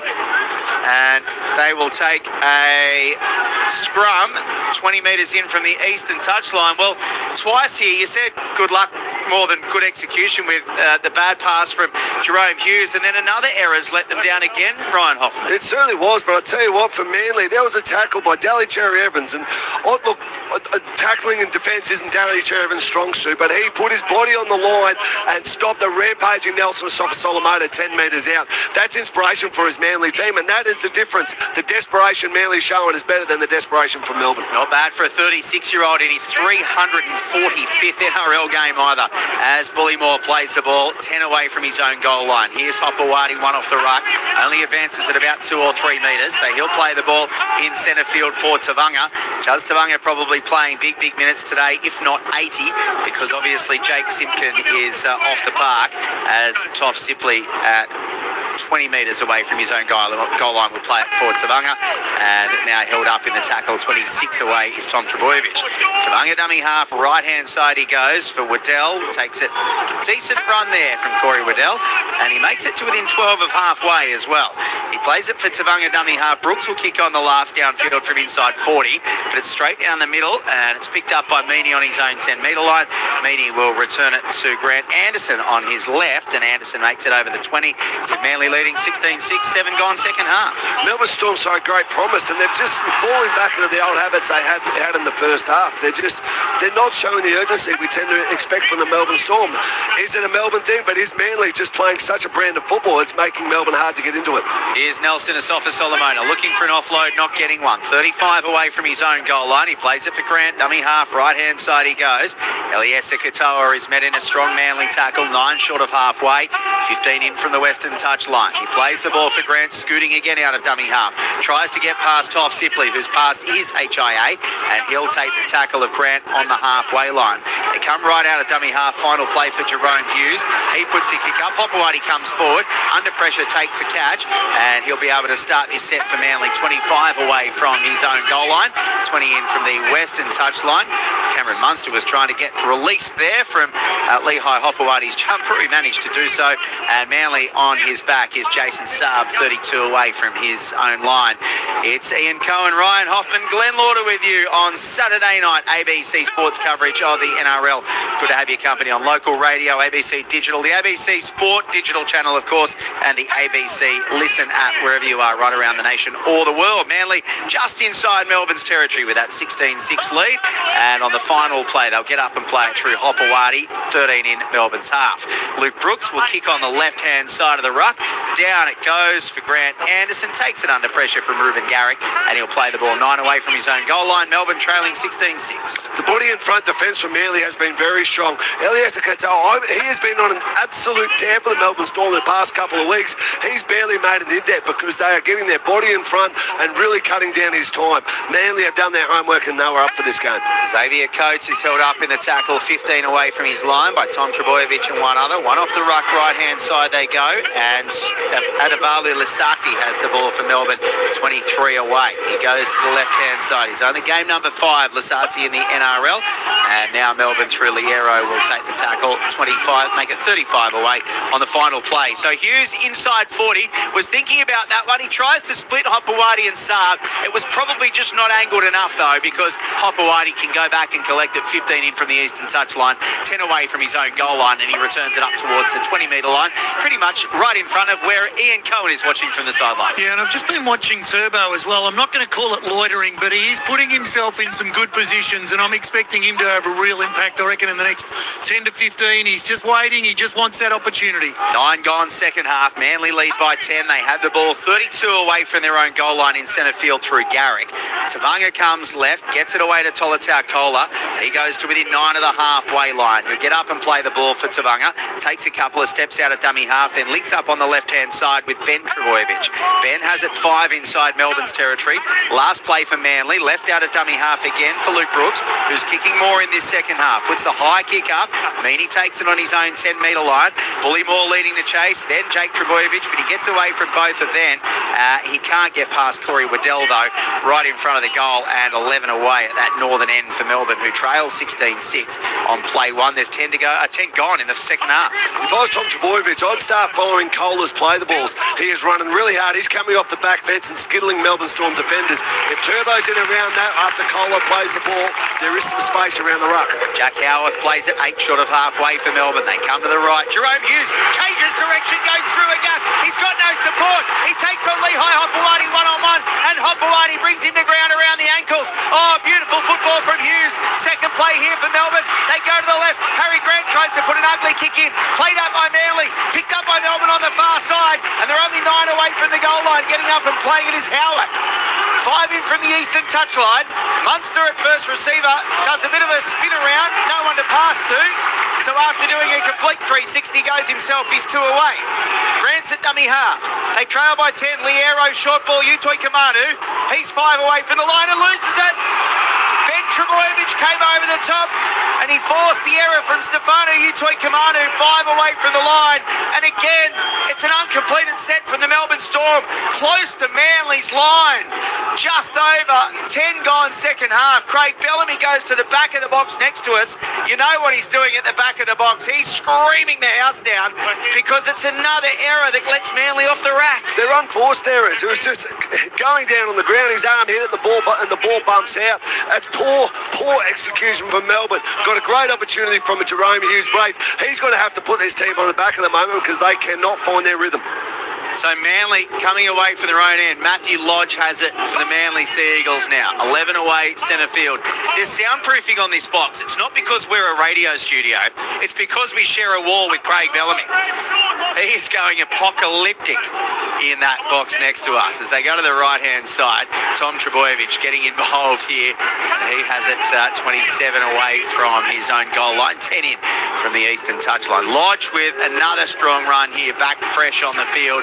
Takes it up over the 40-metre line. He's only 7 short of halfway. Left-hand side they come. Jake Trebojevic, Luke Brooks gets it away to Lehigh Hopewadi. Pushes away from Jerome Hughes. Joe Chan has him round the ankles, but he gets the pass away to Brooks. Then it goes on to Ben Trebojevic, and Ben has it 34 away from Melbourne's line. But he stays on the deck. He's a bit groggy here, Ben. He gets up eventually and plays the ball on the last. Cherry Evans' final play, runs it himself.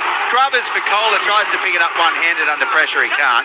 And it's picked up by Jerome Hughes for Melbourne Storm. 18 away from his own goal line with Manly leading 16-6, 13 gone second half. I'm thinking that extra defence that Melbourne had to do in the first half is starting to take its toll because Manly just seem to be running just a little bit harder.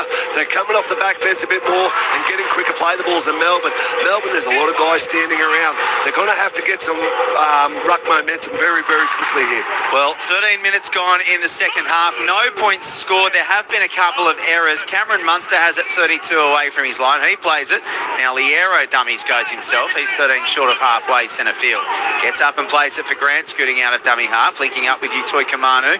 And Utoi Kamanu gets the offload away from Munster, backing up back on the inside now for Lasati. And Lasati takes a few Manly players into the Sea Eagles half. 10 away, 10 inside Manly's territory. He'll get up and play the ball for Grant. Left-hand side, Munster. Short ball for Sean Bloor. Takes it to the line, gets it away for Howarth. And Howarth ragdolled to the deck by Jason Saab on the last. It'll be a changeover for the Sea Eagles. 22 away from their own goal line. They hold a 16-6 lead with 26 to go. But Ian Cohen, both of these two teams, they've been using up a fair bit, haven't they? Well, look, they certainly have, and there's plenty of energy out there. It's been played at a frenetic pace, even though there has been mistakes being made. But at the moment, Manly are doing a Storm number on Melbourne Storm. I thought you were going to mention what they were running out of. I actually borrowed it last week and they're out of petrol tickets. I gave you full credit as well. Don't worry about that, Koza, as Manly hitting the line hard through Takiaho. 3 short of the halfway line. He's on his back in centre field. 25 to go. Tavunga out of dummy half. Right, Cherry Evans short. Waddell has the ball. 11 inside Melbourne's half. Gets up and plays it for Tavunga. Right again, Cherry Evans, who changes direction. Left for Takiaho. Dummies, goes to the line, gets an offload for Lodge. Matthew Lodge backs into the defence, can't get an offload. He takes the tackle, 30 away centre field. Final play, Manly. They lead by 10. Tavanga right, Cherry Evans, high it goes. Coates has to come forward, leaps high. Tom Trebojevic almost picked his pocket, but Coates does really well. Holds onto the ball and takes the tackle, 20 away. Manly leading 16-6, 25 to go. Yeah, Coach showed why he's the best at the high ball in the competition because he attacked it. There was no hesitation for him. He got in, he drove that knee high and got himself up above. Great run, Nick Meaney. Meaney breaks the line, almost to the halfway line, but he's held on desperately at the ankles there by Corey Waddell. Melbourne get the quick play the ball though. Munster goes back on the inside, Lasati, and he has it 10 inside Manly's half. A real arm wrestle in this second half. It's end to end at the moment as well. Exciting footy. Liero's 30 away from Manly's line. Right for Hughes, puts the bomb up. Coming forward is Hopewati. Eliesa Katoa was there, and Hopewati takes a good catch. Under pressure again with Katoa coming over the top. Hopewati will play the ball 12 away from his own goal line. Excellent game of rugby league here between the Melbourne Storm and the Manly Sea Eagles, with the visitors leading 16 points to 6. Ruben Garrick scored a try for them in the first half. He plays the ball. They go right for Tom Trebojevic. Strong run, 25 away from his own line, centre field. It's play 3. Melbourne looking to box Manly down here. Matthew Lodge makes 10 metres. Held up in the tackle, 14 short of halfway. Plays the ball for Tavanga. Harry Grant wasn't clearing the ruck, so slowed Manly down a little there. Cherry Evans takes it to the line. He has a pass knocked down. Picked up. It'll be play. Oh, no, it won't. It was knocked down. I thought it was knocked down by a Melbourne Storm player. Coates picked it up and raced away, but Wyatt Raymond was quick to bring him back and say it was knocked down, so Manly will get a repeat set here, 10 short of the halfway line, leading 16-6, but Melbourne are going to challenge it. Hockey Captain Salmon's on-field ruling is knock on Melbourne. I thought it was at first viewing, Hoffy. Yeah, I wasn't sure. I'm not quite sure if it came off. Like, Josh King attacked the inside of Terry Evans. I'm not sure if he got the ball or the arm. He might have been trying to affect the tackle as well. That might be a ruling there from the referee, Chris Butler. Did it come off Jack Howarth? Well, if it comes off, it comes off a Manly player. It comes off a Manly's backside. This has been Melbourne ball. Cherry Evans just looked to pass and it came off Lehigh Hopewati's bum. Oh no, it's Corey Waddell running the decoy.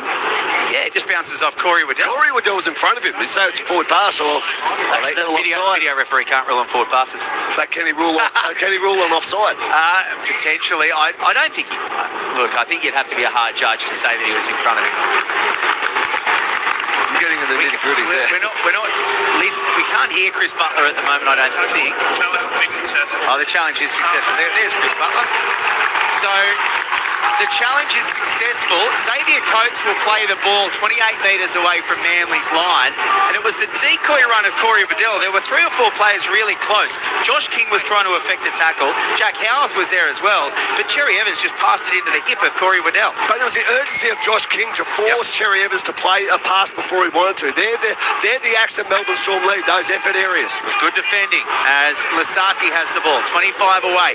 Can they make this count? Here is Josh King. Runs into the line, takes the tackle. 19 away centre field. They trail by 10. Harry Grant left. Gets it away to Hughes.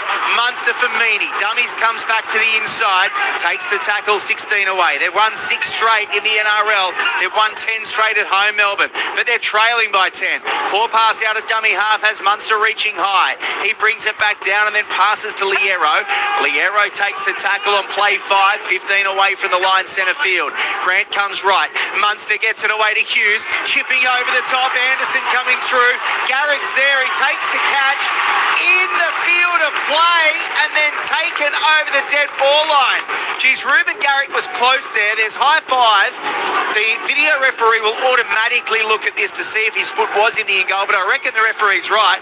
He's taken it, yeah, he has, just in the field of play, and then Melbourne have put him over the goal line, the dead ball line. It's a goal line dropout. If he would have put a bit more on that, Jerome Hughes, he could have got it all the way over the top there for Anderson. So Melbourne are starting to play much better footy here. Short goal line drop out backwards off Katoa, but picked up by Ben Trebojevic. It'll be play one for Manly, 25 away. That's unfortunate for Melbourne. They didn't do anything wrong there, but Eliezer Katoa's bat down unfortunately found a Manly player. So the Sea Eagles have it through Ruben Garrick, 33 away from his line. Here's Matthew Lodge, 11 short of halfway. So now Manly, given that Melbourne have the ascendancy, just need to play a little bit more simple footy here and get a bit of that momentum back on their side, because they've had to see off wave after wave of Melbourne over the last 10 minutes or so. There's 21 to go. Manly lead by 10, and Manly have the ball 10 inside Melbourne's territory through Ben Trebojevic. Tavanga goes short left, and Luke Brooks, smart kick, just bullets it low, bounces over the touchline, and that's really smart play for Manly, just to take the sting out a little bit. Fine touch. Melbourne will have the ball 10 away from their own goal line, and Manly leads 16 points to 6 with 21 to go. I'm going to disagree with you here, because I think that's a bit of a negative play from Luke Brooks. I want to see him put him up and really force Melbourne Storm to come out of their own end. Oh, they've got away. Xavier Coates has broken the line. He's over the 40, over the halfway line. Lehigh Hopewadi and Jason Saab bundle him into touch. Well, it's all happening. Xavier Coates, from the first play in the centre of the field after Brooks' stabbing kick over the touchline, broke the line. He went 60 metres, and then Saab and Hopewadi combined to push him over the eastern touchline. Manly will get the ball 10 short of halfway. What a sequence of football. Great defence. Lehigh Hopewadi, he stayed on his feet. He didn't give up his feet. He stayed on his feet and just kept on pushing Xavier Coates there. You say goodnight, Xavier Coates is putting the ball over the wide stripe.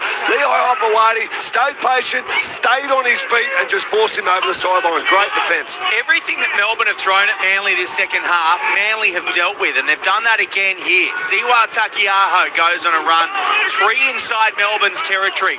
20 to go. Manly lead by 10. Tavanga dummy half right. Cherry Evans on it goes for Matt Lodge, who gives Harry Grant the big don't argue. Lodge takes the tackle, 11 inside Melbourne's territory. Left for Luke Brooks. Takes the tackle, 30 away from the Storm line. Manly up by 10. Tavanga dummy half. Right hand side, Cherry Evans. Back on the inside, Corey Waddell, who's had a good game on the right edge for Manly as well. He's 20 away from Melbourne's line. Final play for the Sea Eagles. Tavanga comes left for Brooks to kick across field, looking for Ruben Garrick. Grant Anderson's there. Backwards off Garrick. Picked up by Jerome Hughes. Hughes gets it away to Meany. Meany spins it left. They might have numbers. They've got space. It's almost rugby sevens. Close to the line though.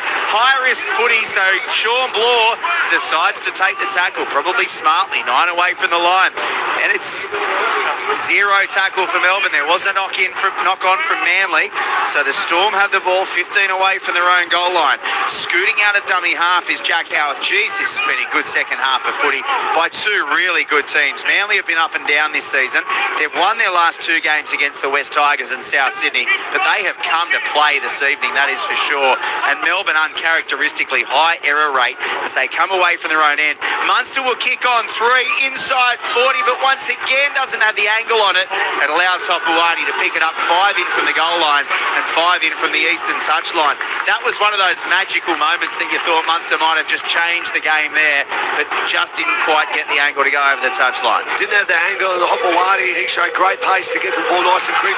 There was a change at last set. Trent Liera coming off on for Tyron Wishart to play that lock forward ball. That's a good change by Craig. Tyron Wishart's leg speed could really cause Manly forward troubles. I'm sorry I haven't been getting to your text messages on 0467920222, but it's been a frenetic second half as Ben Trebojevic is whacked by Harry Grant and also Lasati. Big contact on Ben Trebojevic. Next play they go right. Cherry Evans gets it away to Tom Trebojevic. He tries to get past his man, but Jack Howarth holds on and Tom plays it 10 short of halfway. Cherry Evans dummy half. Brooks from inside 40. It's the final play. The kick is nowhere near good enough for a 40-20, and it's taken by Anderson on his own 20-metre line, returned up over the 30. And Melbourne once again start this set in pretty good attacking position, 13 short of halfway. Hughes out of dummy half goes left. Joe Chan 5 away from halfway, 20 in from the western touchline. 17 and a half to go. Manly still by 10. Eliesa Katoa's inside Sea Eagles territory by about a metre. He'll get up and play the ball for Grant, who'll come left out of dummy half. Wishart's there, gets it away to Munster, and then Sean Blore. Sean Blore tries to drag a defender, and he was going to get the pass away to Coates, but he was a bit slow, so he takes a tackle 9 inside Manly's half. They come back open side right. Munster short ball Lasati. Good offload, although it goes over the back and didn't get anyone, but Meany was there to pick it up off the ground. So Nick Meany continues it on. The Melbourne fans aren't happy with the attention that Meany got there from Jason Saab. He lost the ball in the contest. It's picked up by Siwa Takiaho, and Manly will get the ball back after another Melbourne error. The Sea Eagles lead 16-6. There's just under 17 to go on the touchline. Ian Cohen, what's it like down there? Well, it certainly stepped up, no doubt about it. I've been watching Ruben Garrick. He's been carrying a bit of a shoulder after coming back to terra firma very substantially a couple of minutes ago, so just keep an eye on him. But it's a frantic pace, and Manly have got it all again down the right-hand side. Tom Trebojevic, Jason Saab. Sorry to cut you off there, Koza. Manly have it 20 away from Melbourne's line. 3 inside the eastern touchline. Cherry Evans spins it left. Luke Brooks continues it on. He's crabbing across field, back on the inside for Ben Trebojevic. Straightens on his run, and he's 20 away from Melbourne's line in centre field. Manly 16-6. 16 minutes to go. Savunga dummy half. Right-hand side for Siwa Takiaho. He's right in front of the 6-10 away at the northern end. Final play for Manly up by 10. Left-hand side, Brooks cuts out one, gets it away to Kohler. Don't think he realised it was the last. He tries to get the pass away. Hughes is away. He's got in support Grant Anderson. Over the 40, over halfway, over Manly's 40. Garrick's chasing back. Saad tries to come in. He throws a long ball to Xavier Coates. And Xavier Coates flies high. He scored the try of the season last year by flying 2 metres in the air. He might not have broken his own record, but it wasn't a bad attempt. Xavier Coates in the corner. Melbourne are back. What about that from the Storm? Coast to coast. Manly 16. Melbourne 10 with a kick to come from the touchline. And we have got 15 absolutely heart-stopping minutes to go at 80. Holy dooly, that is a try this game deserves. That was an absolute perler. It was a great tackle by Joe Chan, that forced the error. Jerome Hughes makes a break, gets the ball to Grant Anderson. He beats one in Garrick, and then he throws an absolute monster pass. That was nearly 30 metres. Coates gets it on the bounce. Garrick trying his best, and Coates just does a Coates special. Oh, how good's rugby league? What about that pass from Grant Anderson to Xavier Coates? 25 metres it went on the fly. And the put down. That is nothing less than you expect from Xavier Coates. He is the best in the business.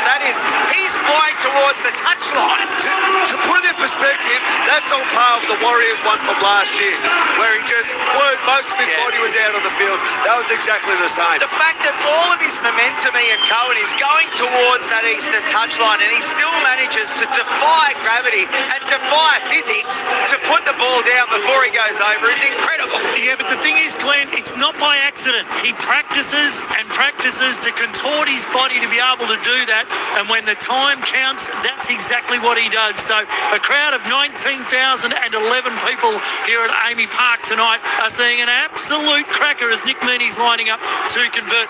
The Manly Sea Eagles just couldn't land a killer blow. Right on that eastern touchline.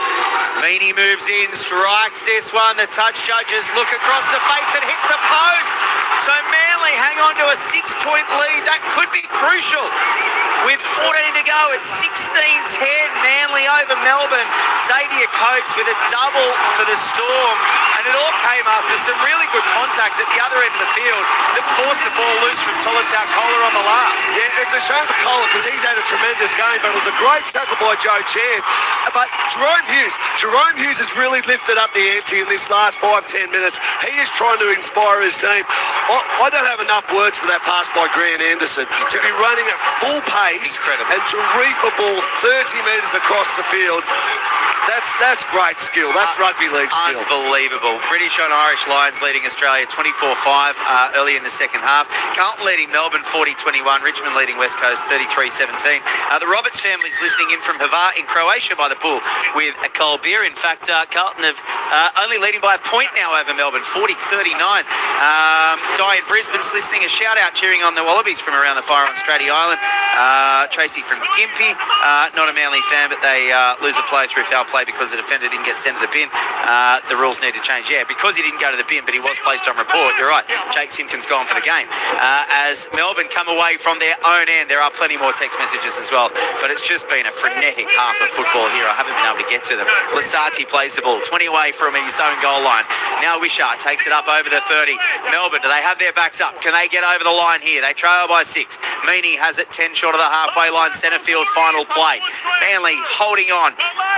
Hughes from inside, maybe just outside 40, kicks it down to Ruben Garrick, who gets it back up on the 20. Manly need to play really conservative footy here now. I know you didn't agree with me with that Luke Brooks kick, and you were probably right in the end because Xavier Coates made a huge break up the other end. But Manly do need to get to the end of their sets here and try in an arm wrestle, a bit of a foursome backs to get Melbourne back into their own territory. Certainly, there's nothing wrong with Manly at the moment, just tucking the ball under the jumper and doing five hard, good runs through the middle, getting a good play of the ball and just getting a kick. Force Melbourne to go 80, 90 metres to score a try. So that's good defence. Tuikama Kamitha was there to help push Ethan Bullymore back. Now Siwa Takiaho tries to go forward for Manly through the middle.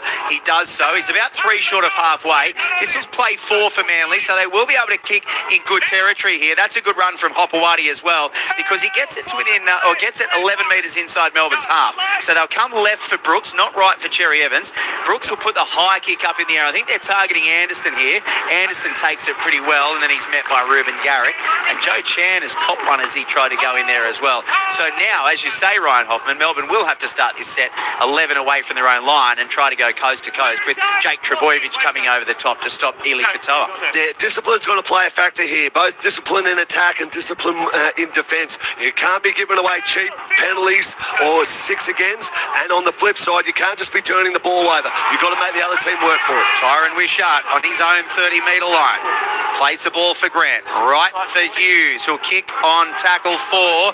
Hopewadi once again can come across and stop an awkward bounce, but lets it bounce twice and then will come across towards the 30. Gets away from the chase, including Kama Kamitha, then straightens through the middle and goes to ground on the 30-metre line. So he tried to get away from the first 3, but he knew he had to straighten at some point, and then Josh King did well to bring down Hopewadi. Now they go to the right through Chase and Saab, and Saab is 11 short of halfway, 20 in from the eastern touchline. They come back left with Cherry Evans out of dummy half to Tom Trebojevic. He goes back towards the ruck and then makes a couple of metres to within 4 of halfway.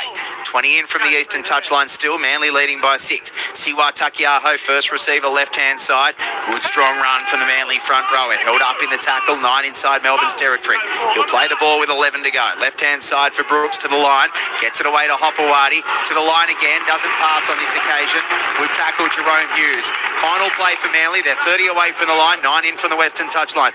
Kohler's at dummy half. Brooks is at first receiver, has to kick under pressure. It's a high one for Meany. Takes it comfortably. Chase is good though. And Ben Trebojevic over the top to stop Meany. 11 away from the line. 10.5 to go. Manly 16-10.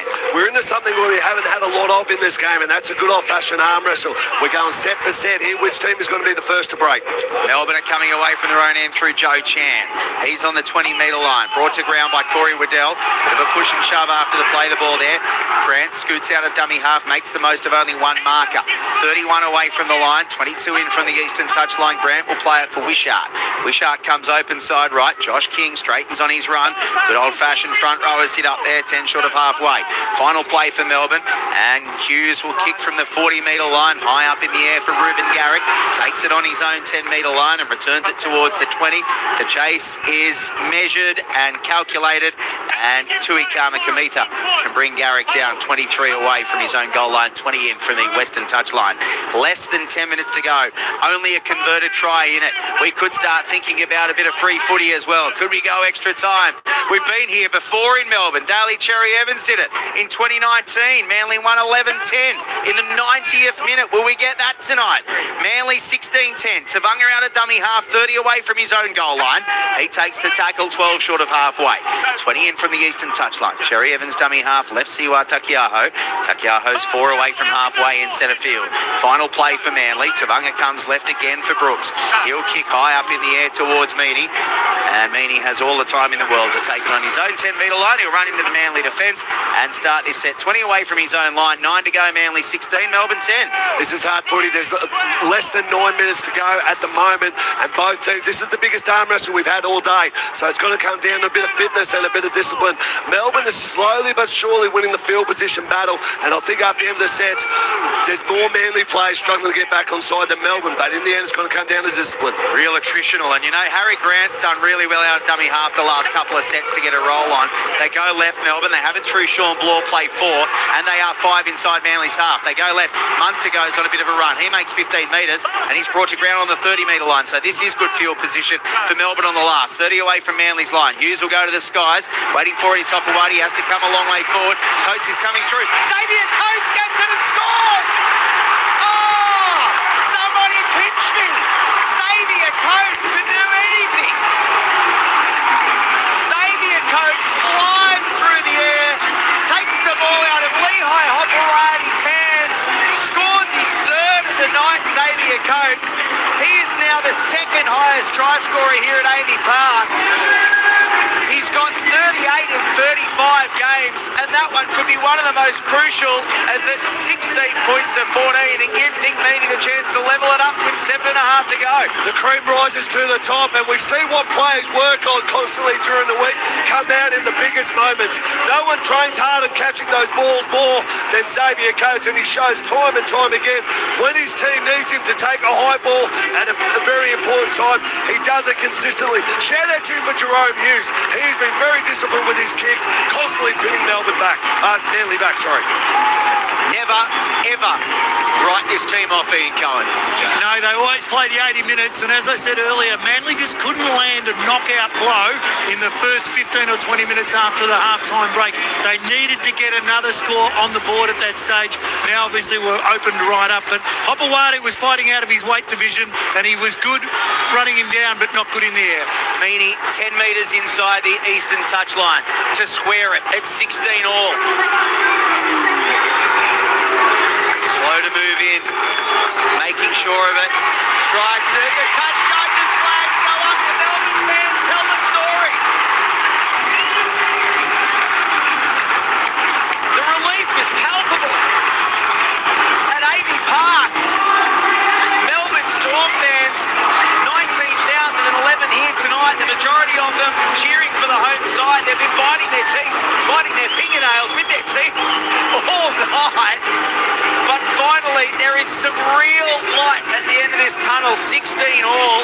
Carlton leading Melbourne 46-45 in the AFL. Richmond leading West Coast 39-30. And the Lions leading the Wallabies 24-5. The text message, a nice one. James in Mount Garnet. Sorry to add more to your overload of text, but I'd like to say a great call of what's obviously a very exciting game and far more important than the text messages.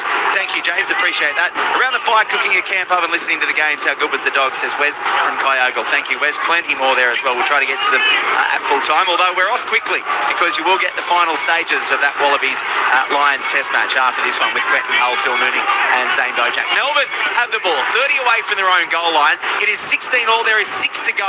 Tui Kamitha takes it up on play 4. He's 11 short of halfway. He'll play the ball for Grant. Out of dummy half, one off the ruck for Tyron Wishart. Wishart advances it to 4 away from the halfway line. It's the final play for Melbourne. They will have to kick from just inside their own half through Hughes. He puts the high kick up in the air. Ruben Garrick is the man who'll take this one. In front of Eli Katoa. He does well, Ruben Garrick. Katoa is flying through again there. Melbourne are looking to pepper Manly's back 3 with these high balls. Garrick came up trumps there. He plays the ball for Brooks. They go into the inside of the field and they have it 35 metres away through Tolutaukola. Gets up and plays it for Tavunga. Cherry Evans for Jason Saab. They don't want to make an error at this end of the field, Manly. They need to get to the end of this set. They have it on play 3, 10 short of halfway. Left-hand side, one off the the ruck goes Waddell. Strong run again from Corey Waddell. 4 short of halfway. Play 4. Tavanga comes left for Jake. Jake Trebojevic gets it away to Brooks. Out the back for Lehigh Hopewadi. Spinning it to Ruben Garrick. He holds onto it, but he was going to go over the touchline, and he takes the tackle of Grant Anderson. Geez, that was lucky for Manly. If Ruben Garrick got it cleanly, he could have been away, but he had to dive for it. He fell over and almost went over the touchline. Brooks puts the kick up in the air. Meany's tackled in the air, and it'll be a Melbourne penalty. It was Siwa Takiaho flying through. He completely mistimed it. Meany was tackled in the air, and Melbourne will be able to kick for touch. 10 away from their own goal line. 16 all, 4.5 to go. Yeah, really poor discipline by a very experienced campaigner, Siwa Takiaho. He was never going to get there. He didn't need to jump. He could have waited for him to land and absolutely snotted him. But gives Melbourne Storm a chance with field position. I think first opportunity Melbourne get, they need to take the field goal. They need to get scoreboard pressure on Manly. Well, great kick to touch. That's what you get when a front rower tries to contest the ball. Yes. Melbourne find touch on the half, or just short of the halfway line from their own 10-metre line. That is a really good kick. An absolute stonker of a finish at Amy Park. 16 all, 4 minutes to go. Melbourne have the ball 2 metres inside Manly's territory. They'll get up and play it through Eliesa Katoa. Grant's at dummy half, left for Liero. Liero has it 8 inside Manly's half, with Siwa Takiaho coming over the top. Liero plays it for Grant. Left for Hughes, great ball for Josh King, splits the line almost. Josh King's brought to ground, 29 away from Manly's line. Grant dummy half, right Munster, dummies, Liero goes to the line. It would have been an obstruction. Munster takes the tackle. 20 away from the line, less than 4 to go, all square at 16. Liero first receiver. He's brought over the horizontal, no, says the referee. Oh, that could have been a Melbourne penalty right in front. Instead, it's not, and Tui Kamikamitha loses it.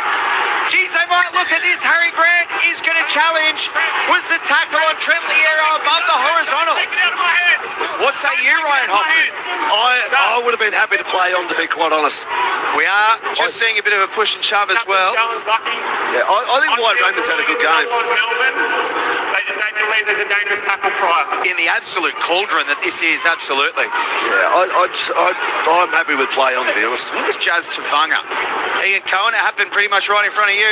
Yeah, look, it did, and Trent Liero was quick to remonstrate as soon as he got up as well. The pass to Tui was really on the ground. It was pretty hard work for him, but I think there's a bit to unpack here. Let's have a look at it. Let's have a listen to Chris Butler. No dangerous tackle. We're playing on. No dangerous tackle. There we go. That side or here?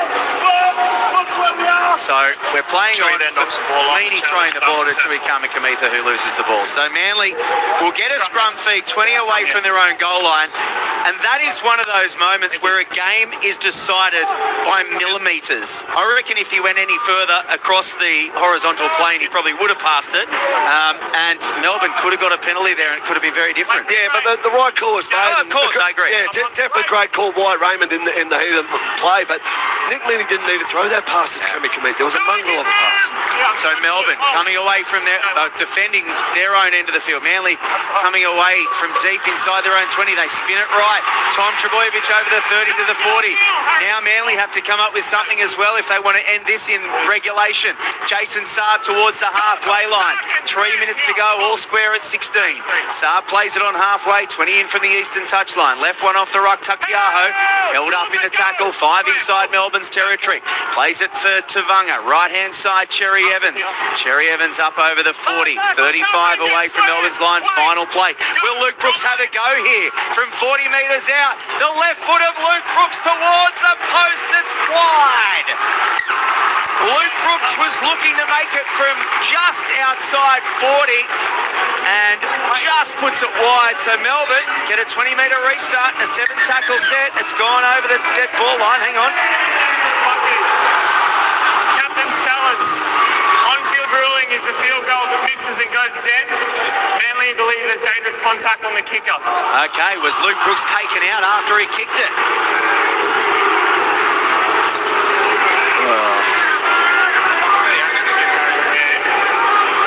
He runs through the ticky tape of Luke Brooks, which is dangerous contact. This is a penalty. It's a Manly Manly penalty. Okay. Harry Grant is not even looking at Luke Brooks there, and he flicks his left leg. Field goal, as his contact is on the kicker in the attempt of a field goal, the penalty will be in front. It's in front. It's a possible three-point field goal, essentially. Well, it's a penalty field goal. Harry Grant's on report. Ryan Hoffman, what do you? Yeah, this is disappointing because the contact was minimal. They slow these things down and play it in super slow. If they play that at full pace, it's barely a touch. He's not looking at him. Luke Brooks is still standing. Luke Brooks is still standing, and there's nothing wrong with him. He clips his ankle. He didn't remonstrate at all. Like, that is... I reckon Jake Trebojevic has just had a shy at the stumps there, and he's gone, you know what, it's 16 all. Let's have a go at this. Harry Grant has flicked Luke Brooks's ankle on the way through. There is nothing in that. If a kicker gets taken, they are blowing up, they're hitting the deck. He didn't even acknowledge Harry Grant touched him. I mean, they need to take him there for the force. That is rubbish. That is the most inconsequential contact I think I've ever seen on a kicker, and unfortunately, it'll be the talking point at the end of what has been a wonderful game of rugby league. Ruben Garrick from right in front puts it over in what is going to be described as a penalty field goal, essentially, like the same as a penalty try. But Ruben Garrick has scored a penalty from right in front. Manly lead 18-16 with 1:40 to go. That is so disappointing that a refereeing decision like that will decide this game, because it has been an outstanding game of rugby league, and Harry Grant's contact on Luke Brooks was absolutely nothing. He ran through him, he clipped his ankle on the way through. But surely we've got to take an element of danger if there was risk of injury. There was zero risk of injury there. None.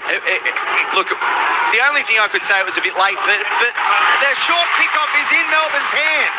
They have the ball back. Sorry I didn't come to you there, Ian Cohen.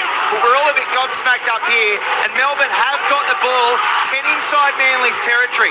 Munster's at dummy half on that eastern side. Here's Josh King. Could they set themselves up for a 40-metre field goal here and a two-pointer to take it to extra time? Do they go for the try? Munster to Hughes to Mini, right-hand side, Joe Chan. 27 away from the line, a minute 10 to go. They've got at least this full set. Mini takes it to within 20. Can they score a try here? Mini plays the ball. Harry Grant at dummy half. Left-hand side, Hughes, Liero, Josh King loses it. And Manly will get the ball 10 away from their own line. 50 seconds to go, and they should go on and win this one. Ethan Bullymore lands on it in his 100th game. Jazz Tavanga comes out of dummy half, takes the tackle. He'll take all the time in the world out of dummy half. Cherry Evans now takes one out of dummy half. They're trying to slow this down, Manly. It's play 2. There's 30 seconds to go. Tavanga out of dummy half again. They might have to throw it around here, Manly. They might get the set. No, they just keep getting 6 again. Tavanga plays it. Siwa Takiaho takes it to the 30-metre line. Geez, what a disappointing end to this game of football. I'm not talking about the way that Manly are slowing this down, because if Melbourne scored, they would have done the same. But the decision to penalise Harry Grant on an attempted field goal, which gave Manly a penalty goal, is just a really disappointing way for this game to end. There's 6 seconds left. It's the final play. Tavanga is going to get up very slowly and play this ball. And what's Wyatt Raymond's decision going to be here? Is he calling full time? He hasn't blown full time yet.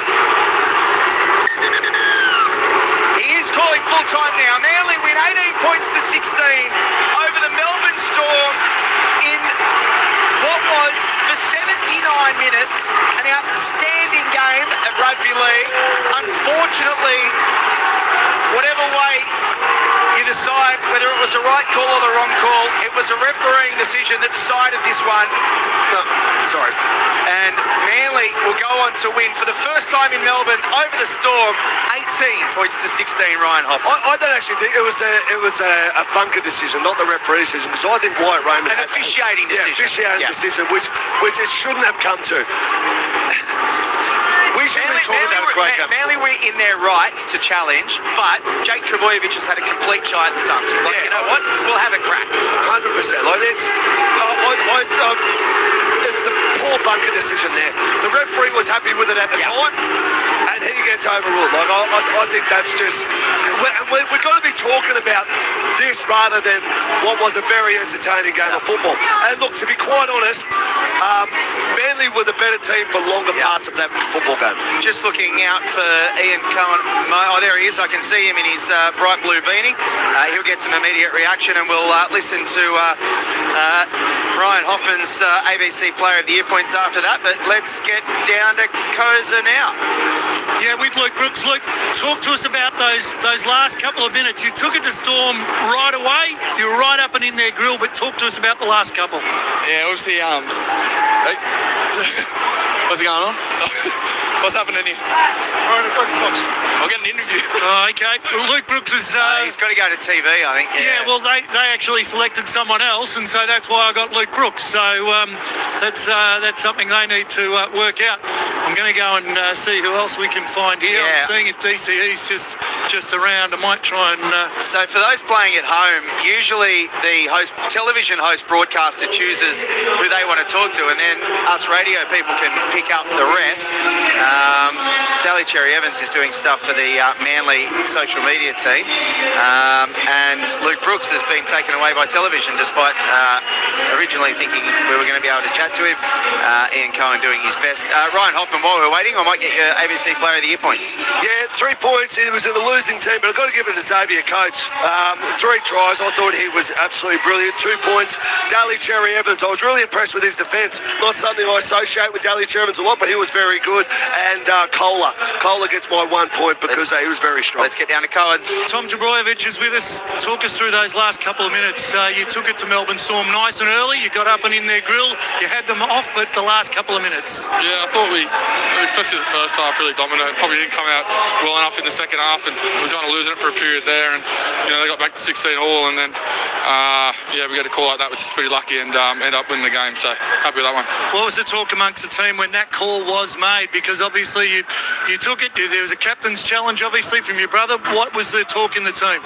We've drawn a game on the back of that before, so we knew the rule. And Brooksy said his leg got clipped when Harry was charging him down, so decided to challenge it. All right. You also were playing without Simpkin after the HIA. Where did you see that with Nelson Asafa-Solomona? Obviously he got elbowed in the head, which wasn't nice, but I don't think it was anything intentional. He was just trying to get up and play the footy, so I think that's just part of the game, unfortunately. You haven't won here since 2019. What does it mean for you and the team?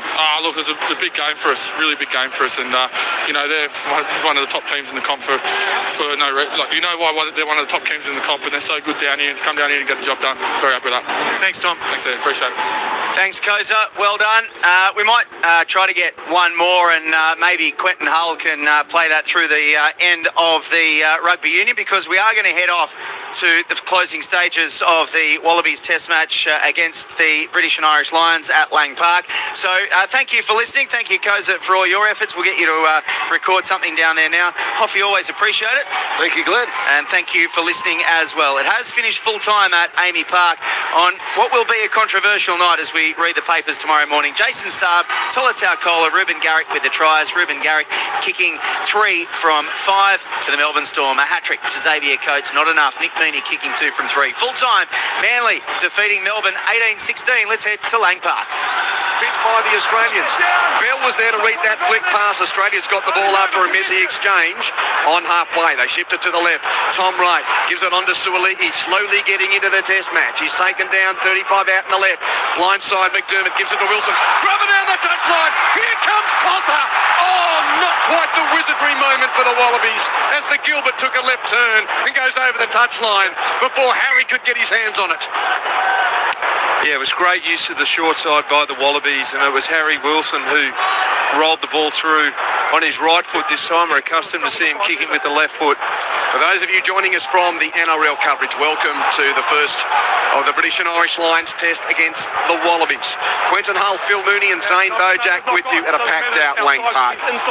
You join us with 63 minutes elapsed in the test match and the Lions leading 24 points to 5. They were 17-5 in front at half-time, but outside of a very early try in this second half to the Lions, the Wallabies have had the better of the play. It's 3 tries to 1. Tui Pilatu, Curry and Sheehan scoring for the Lions, Jorgensen scoring for the Wallabies. And Australia has a scrum now, attacking the Caxton Street end. In fact, it's a Gibson Park feed for the British and Irish Lions. It's been a pretty dominant performance from the Lions through the first half, but as the game has grown to the hour mark, the Wallabies are having the better of it. Messy scrum on the Lions line, and Bundy Arkey receives the pass. So the Lions do run it up infield. He's 10 metres from his own line, Big Bundy. And Q, as our NRL audience has joined, I think they need to realise that was some commentary gold by you. Wizardry from Harry Wilson for Harry Potter. I love that. Gibson Park finds touch on the western side with a kick downfield. Yeah, I was just hoping for it to bounce, to go with the lines about a bit of Wallaby magic for Potter and all that type of stuff. Didn't quite get there. Yeah, it was still pretty impressive, mate. And that's what the Wallabies happened in the second half. They've got to win this line out. Pollard to throw into the line out, 35 from the Lions line. Taken comfortably by Frost, given to McDermott, runs infield and gets taken. Tate McDermott's 35 out centre field. A little dummy and go from Bell, no great gain. At the breakdown, McDermott back to the left, gives it on to Frost. Rides the tackle, passes to McWright. McWright's wrapped up by Tyke Byrne. And Australia recycle, 30 metres out in the left. Back to one man infield, Tom Hooper charges into the defensive line. Gains a metre or two. Now blindside Icky Tau. He smashed in the tackle of Stewart. Out the back, McDermott. Gives it back to Hooper. Can't get through. So, advantage to Australia here. What do? Wilson charges off the right shoulder of his Reds teammate. Gains a couple of metres. Still advantage for Australia. McWright gives the pass onto Donaldson. Now to Potter. Potter chips with the right wing for Jorgensen. He just kicks it in. Flings a hoping pass behind his back in field. Taken though by the Lions, and that's the end of the Australian advantage. Boy, that was just a bit too big from Harry Potter to Max Jorgensen's wing. Jorgensen did well to reel it in, but his momentum was going over the touchline, so he had to chuck it infield. Yeah, almost a great cross kick by Harry Potter, and Max Jorgensen showing his athleticism there. And as you say, Q, if that ball had have gone to hand, it would have been a freakish try. But the Wallabies now, they're starting to get a bit of speed into the game. They're starting to expose the Lions around the breakdown, and we've seen some ill discipline from the Lions as well. And I sort of feel, and I felt leading into this test match, if the Wallabies are going to make a dent in the Lions, they've got to try and play a faster up-tempo game. Big champion to Crepini's done, Zano? Yeah, Crepini's off, and we see Tizana coming on. Can I say this? There's some electricity out there for the Lions as well. The Filipino-born Englishman, and Marcus Smith is out there, and he can play. Line out, 5 metres out for the Australians, and they keep it above the ground. Maul is now only 2 metres out for the Australians. They trail the test 24-5. They've had the better of the last 10 minutes. Can they get some points to show for it? Frost infield to the right. Can't get over on the pick and drive. McWright tries as well. Fraser McWright's pushed back by the red wall of defence. Aussie ball 3 metres from the Lions line. Donaldson reaching in there. They decide to go blindside. No way through. Only 3 metres in from touch on the left. A couple of metres out. Frost once again tries to bore his way forward. The Australians are 2 metres out. Red wall holding. Aussies 10 in from touch on the left. Almost Tizano going through on his first touch of the game. McWright's close. McWright picks up and tries to go through, but there are men in red there holding him up right on the goal line at the Caxton Street end. Australia through Tizano. He's got there. Try to Australia. Game on at Lang Park. The physical presence of the Wallaby bench playing its hand in this test match. And after pick and drive and pick and drive and pick and drive, eventually the Aussies go over. It's 24-10 to the Lions with a conversion attempt for the Wallabies to come. Thank you. Carlo Tizzano scored so many tries for the Force this year, and we saw his work rate. He carried from that breakdown. I think it was Fraser McWright who carried, then Tizzano reloaded very quickly, picked and drove again, and showed great strength to score through the tackle of 3 Lions players, and that's a much needed try for the Wallabies. If they can hit back again, it's game on. Donaldson to try and convert. 14 metres in from touch on the left. 22 metres out. Strikes it well with his right boot. Raises the flags. So it's Lions 24, Wallabies 12.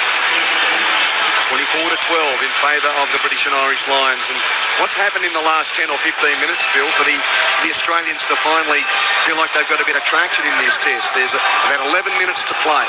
I just feel, Q, that they've added speed to the game rather than static one-out carries and a kicking game. They've kept the ball in hand. They've used short sides really effectively, and they've exposed the Lions. And as I say, I think that's the formula moving forward. 13 tries and 11 games in Super Rugby this year for Carlo Tizzano. What an amazing effort by him in green and gold, his second try for the Wallabies. Bring it on, Q. 12 points down, and now we're going to see Callaway coming in and Nikitau going off. Thanks, Ano. So the bench has been emptied for the Wallabies and Joe Schmidt. Restart right to the 22, taken by Frost of Australia, and he takes the ball to ground. Now Donaldson passes to the left through the hands of Wright, on to Jorgensen, now to Callaway, and he's taken just beyond the 22.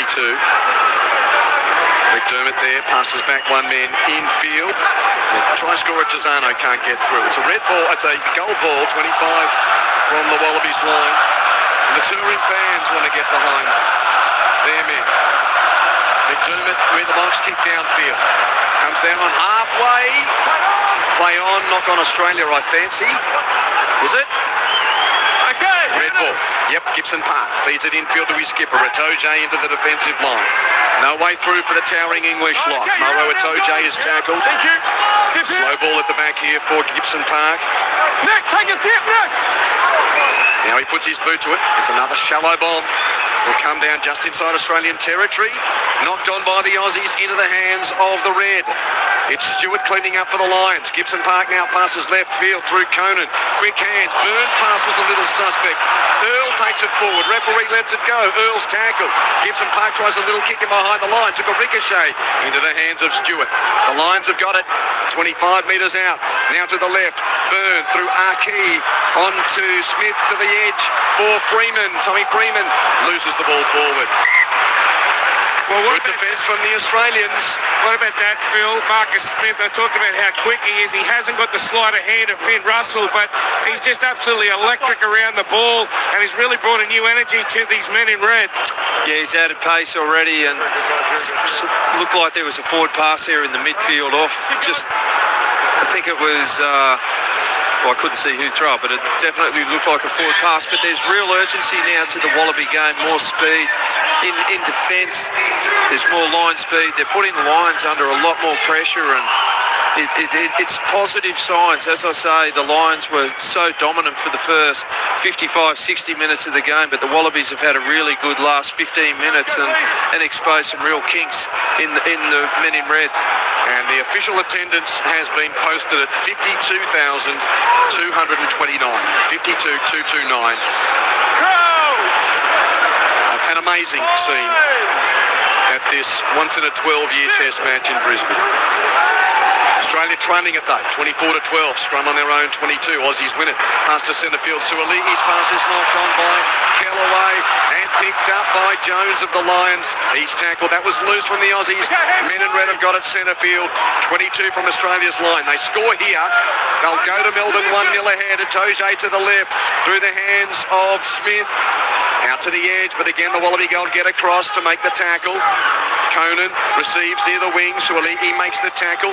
Lions are 20 out in the left. Infield comes Gibson Park. He steps through a tackle, gains a couple of metres before being stopped. 5 in from touch on the left, 15 out. Burn with a pick and drive. McDermott there to make the tackle. The Lions close to touch out in the left, only 7 metres out. Boring crash ball line from Stewart, gains a metre or two. Now to Lowe. Was that an obstruction line? No, says the referee. Tackle made anyway. Keys picked up. He now evades the tackle before being stopped only 5 metres out. Advantage Lions looking to seal this first test in Brisbane. Gibson Park to Atoje. That's a loose hand from the captain, but they were playing under advantage anyway. Oh, I think Hooper's unlucky, Phil. I thought he won that ball.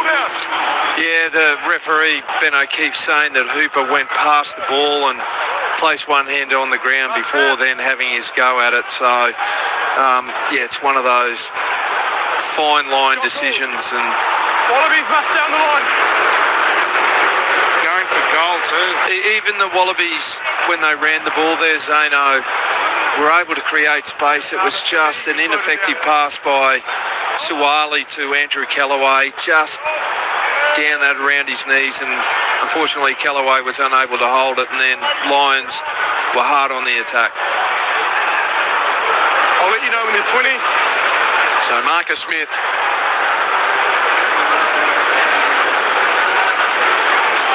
setting things up for a point-blank penalty goal attempt straight in front. So this goes over. It's 27-12, and now time is on the fly as well. Almost 74 minutes elapsed in the test match. He could throw it over Q. I've already written down in my book. You never know with live sports, but I'm with you. He kicks it. Marcus Smith with the penalty goal. 74 minutes into the test match. It's the British and Irish Lions 27, leading Australia 12. Quentin Hull, Phil Mooney and Zane Bojack with you. You are just tuning in from tonight's NRL. A reminder, Manly Warringah with a dramatic victory over Melbourne, 18 points to 16. Earlier, Canterbury Bankstown late trying to beat the Dragons 20-18, and Canberra beat Para 40-16. We'll go through all of those wraps as usual, just a little bit later with a chance to bring you this first of 3 test matches from Lang Park. Australia with the restart. It's outside the 22. Lions have got possession. It's at the deck. Marcus Smith is there to put up a very shallow kick in behind the breakdown. Bobbles off hands, ends up in the red hand. It was a Wallaby knock on anyway. Conan's got it. Conan's tackled. Lions have got the ball. 10 from halfway out on the left. One man infield for Earl. Put down. Still 10 inside Wallaby Lions territory. Slow ball for Marcus Smith at the back. Sorry, that's Alex Mitchell at the back. Kicks it down and it's taken by Wright, and inside his own half. Gives the pass to Wilson. Wilson decides to kick downfield. It's gone over the touchline. It was nowhere near the flying Kellaway. Over the touchline, Lions line out. Basically on their 22. 27-12 the scoreline. 5 minutes left in the test match, Phil Mooney. Yeah, Tom Wright did exceptionally well to field that ball there, and Harry Wilson, nice little juggle, pass down at his ankles, but once again, 4 minutes to go. I'm not quite sure why they're not keeping that in hand. They had a 4-on-3, Phil. Oh. That's what I don't understand. They put the ball on the foot again. He's outside, guys. Line out for the Lions. Kelleher throws in. Captain Atoje takes down. Gives it to Mitchell. Pass to centre field. And the ball taken to deck just outside of the Lions 22. Alex Mitchell with the kick downfield. It's a high ball coming down on halfway. Ricochets off the chest of Potter backwards and knocked on by Archie. Picked up by right of Australia. Play on. Wright lays it back for McDermott. 45 from the Lions line to the right. Donaldson sweeps a pass to the edge for Jorgensen. A little step, Jorgensen then passes infield to Kellaway. Kellaway's put down 30 metres out. 10 in from touch on the right. McDermott passes infield to Donaldson. The Wallabies shifted to midfield. Pass is knocked forward by Atoje, and he jumps on it, and that takes away Australia's momentum. Maro Atoje there knocking on in a legitimate attempt to try and gather the ball. If he had done it in an illegitimate way or a deliberate way, that's a sin-binning offence, but not the case according to referee Ben O'Keefe. Yeah, and the Wallabies once again just getting let down with their catch and pass, and Harry Potter threw that pass there, and Maro Atoje definitely knocking the ball down, and Ben O'Keefe calling in the act of making the tackle. So Scrum on the halfway centre field. We're probably only got a couple more attacks left for the Wallabies, so really important that they finish this test match positively and can try and create some space. 3 minutes left, and that's why that 3 points was so important, Phil. It took it out to 14 the margin. 15 the margin. McDermott to the right for Donaldson on halfway. Back to McDermott wrapping to that side. He pushes away from Jones before being tackled. 5 in from touch on the right and 30 metres out. One man infield. No great gain on the run there as McDermott's back in behind again. Passes through the hands of Bell to centre field. Kellaway pops it up for Suoliki to Donaldson to the edge from McBride over the 22. Gives it to the edge for Potter. Steps a tackle or two, Harry Potter, before being stopped only 6 metres out. Quick ball for McDermott. Pops it up. Pollard bores his way forward. Taken down by Stewart of the Lions. Now Gus Bell, one man infield. Dragged down only 4 metres out. McDermott gives it on to Tizano. Tizano stopped. McDermott goes himself. Little Tate's done it. Another scrum-based scoop from the local lad, Tate McDermott. It's a try to the Wallabies. Perhaps too little, too late. But McDermott scores. Conversion to come, and Donaldson, as you'd expect, very quick to call for the kicking tee. Place it just to the left of the uprights. And he wants to kick the two. He does kick the two. It's 27-19 in favour of the Lions with about 100 seconds left in the test, if that. Yeah, and that's the great skill and threat that Tate McDermott poses. And, I sort of feel like the game has certainly gone to a different level with him out there with the speed. And, one of the questions that I'm sure Joe Schmidt and his staff will be looking at during the week is how can we start and play with this pace for more sustained periods of time, and I suspect that Tate McDermott will certainly be looked at very closely to start the second test. And let's be honest, there was the thought that, the Lions were a hot favourite coming in. Could the Wallabies at least, show that they're worthy of the challenge? Well, they certainly have in this second half. Kick goes inside the 22 from the Lions. It's taken to deck by Wilson. Now the Aussies will try and shift it, trying to create a miracle. Right, he's tackled by Arkey inside the 22. McDermott picks up at the back. Australia's ball. He has another snipe quickly put down by the tackle of Stewart. Ball still inside the Australian 22. Donaldson reaching forward for the Wallabies. Passes blind side. Given it to Zano, who's driven into the deck. Slow ball for Australia, still inside their 22. Inside the final minute of the test match now. A loose pass goes out to the right edge. Wilson picks up, gives it on to Jorgensen, but he's only 10 from his own line as he gathers that. Jorgensen's tackled, lays it out the back. McDermott foraging for the ball. The Aussies keep it in hand, but the hooter is imminent in Brisbane.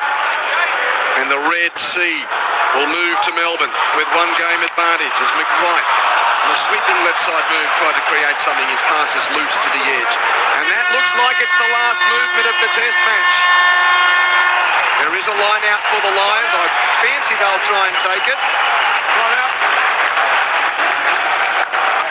Yep, 6 metres out. And why not? Oh, watch out here. Listen to the voices. There are 35,000 of them, that's a guess. They're going to try and hoop them over on the rolling ball here. Last play of the test match. Lions have won it. They lead 27-19. What's the final score line? Oh, it's stolen by the Aussies, so they don't get a chance. Great work from Frost. So, no rolling maul. Donaldson's got the ball on his own goal line. Australia, Wilson's had enough. He kicks it dead. End of test. And the British and Irish Lions go to the MCG, having maintained their perfect record in Brisbane over Australia in Test rugby. The Lions win it 27 points to 19. It was 3 tries apiece in the end. For the Lions, Tui Palatu, Curry and Sheehan scoring the tries. but a couple of penalty goals as well. Finn Russell ended up kicking 3 conversions and a penalty goal. Marcus Smith kicking a penalty goal as well for the Lions. While for the Australians, Jorgensen, Tizano and McDermott scored the tries. Liner missed his 1 conversion. Donaldson kicked his 2 from 2. Lions 17-5 at halftime.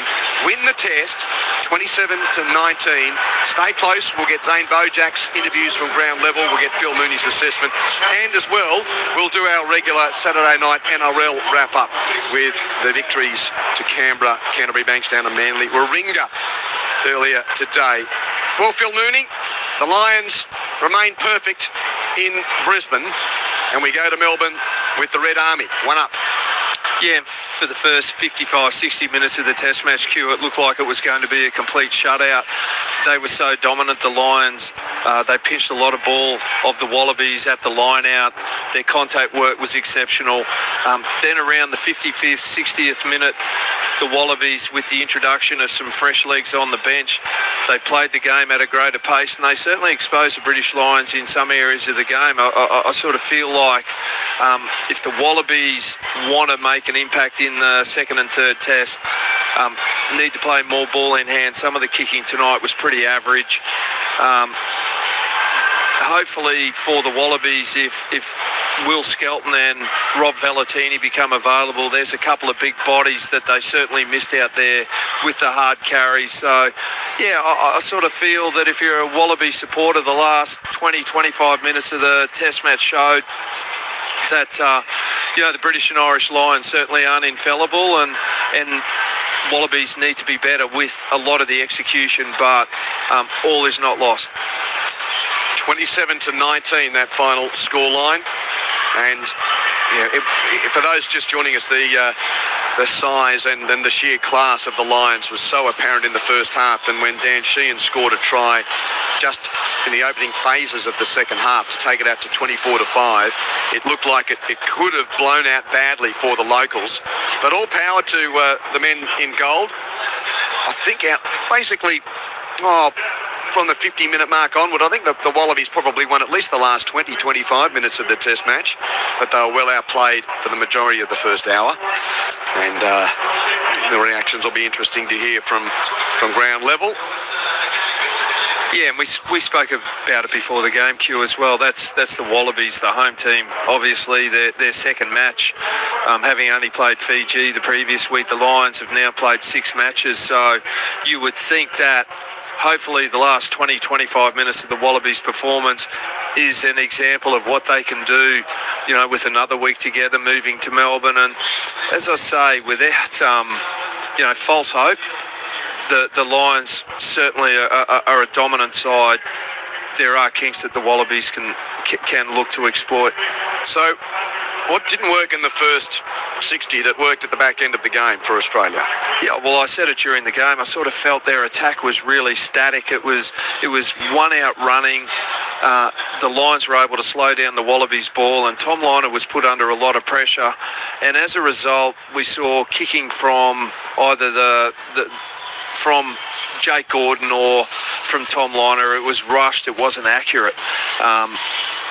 When we then saw Tate McDermott and Tom Hooper and Billy Pollard come into the game, those fresh legs, they gave more speed. And Tate McDermott, we know he's such a threat.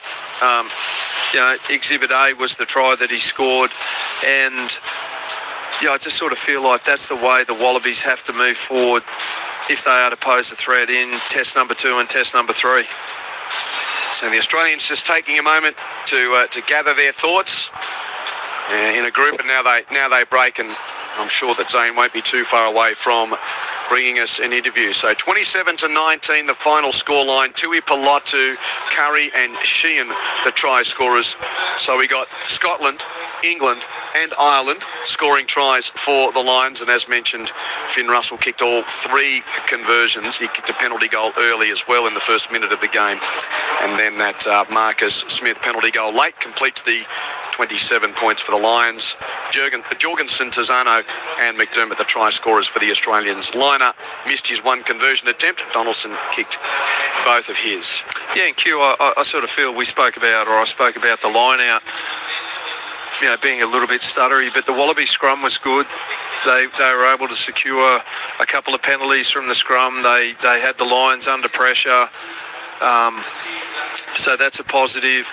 Some of the breakdown work was pretty good. They were able to, Fraser McWright was able to secure a couple of turnovers, and when they were physical and able to just make the Lions throw in an extra body to try and secure the ball, things certainly changed. So, yeah, as I say, it's Test match rugby against really good sides, and the British and Irish Lions are a really good side.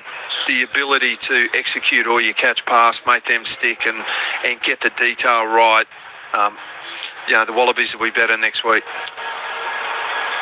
What did you pick up from Andy Farrell's team? Hold on, I'm just trying to be just having a look at zone at ground level here.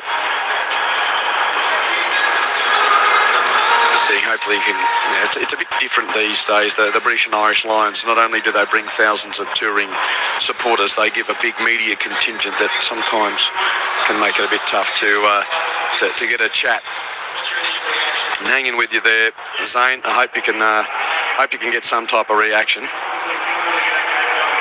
Yeah, they're obviously a quality side. So much experience in their starting team and off the bench. And when we talk about debutants for the British and Irish Lions, some of them have got over 50 caps. So we're not talking inexperienced rugby players there. What a great experience for the young Wallaby side to play against such high quality opposition. And you only get better and learn when you do play against those high quality sides. And I think Andy Farrell would be extremely happy with the performance of his team. As we said, the first 55 minutes particularly, it was a shutout. The Wallabies weren't able to get any forward momentum in attack, and the Lions dominated defensively. And some of their ball carries, they presented Finn Russell and Sione Tuipulotu with a lot of front foot ball, and when you've got players of that quality able to play on the front foot, it poses a lot of questions to the defensive side. Well, the likes of Rob Valentini hopefully available for next week. That's probably one of the questions. If Valentini is fit, does the captain keep his spot in the team, Harry Wilson? Well, I think the obvious ones, as I say, Will Skelton and Rob Valentini, they're big men, they're physical.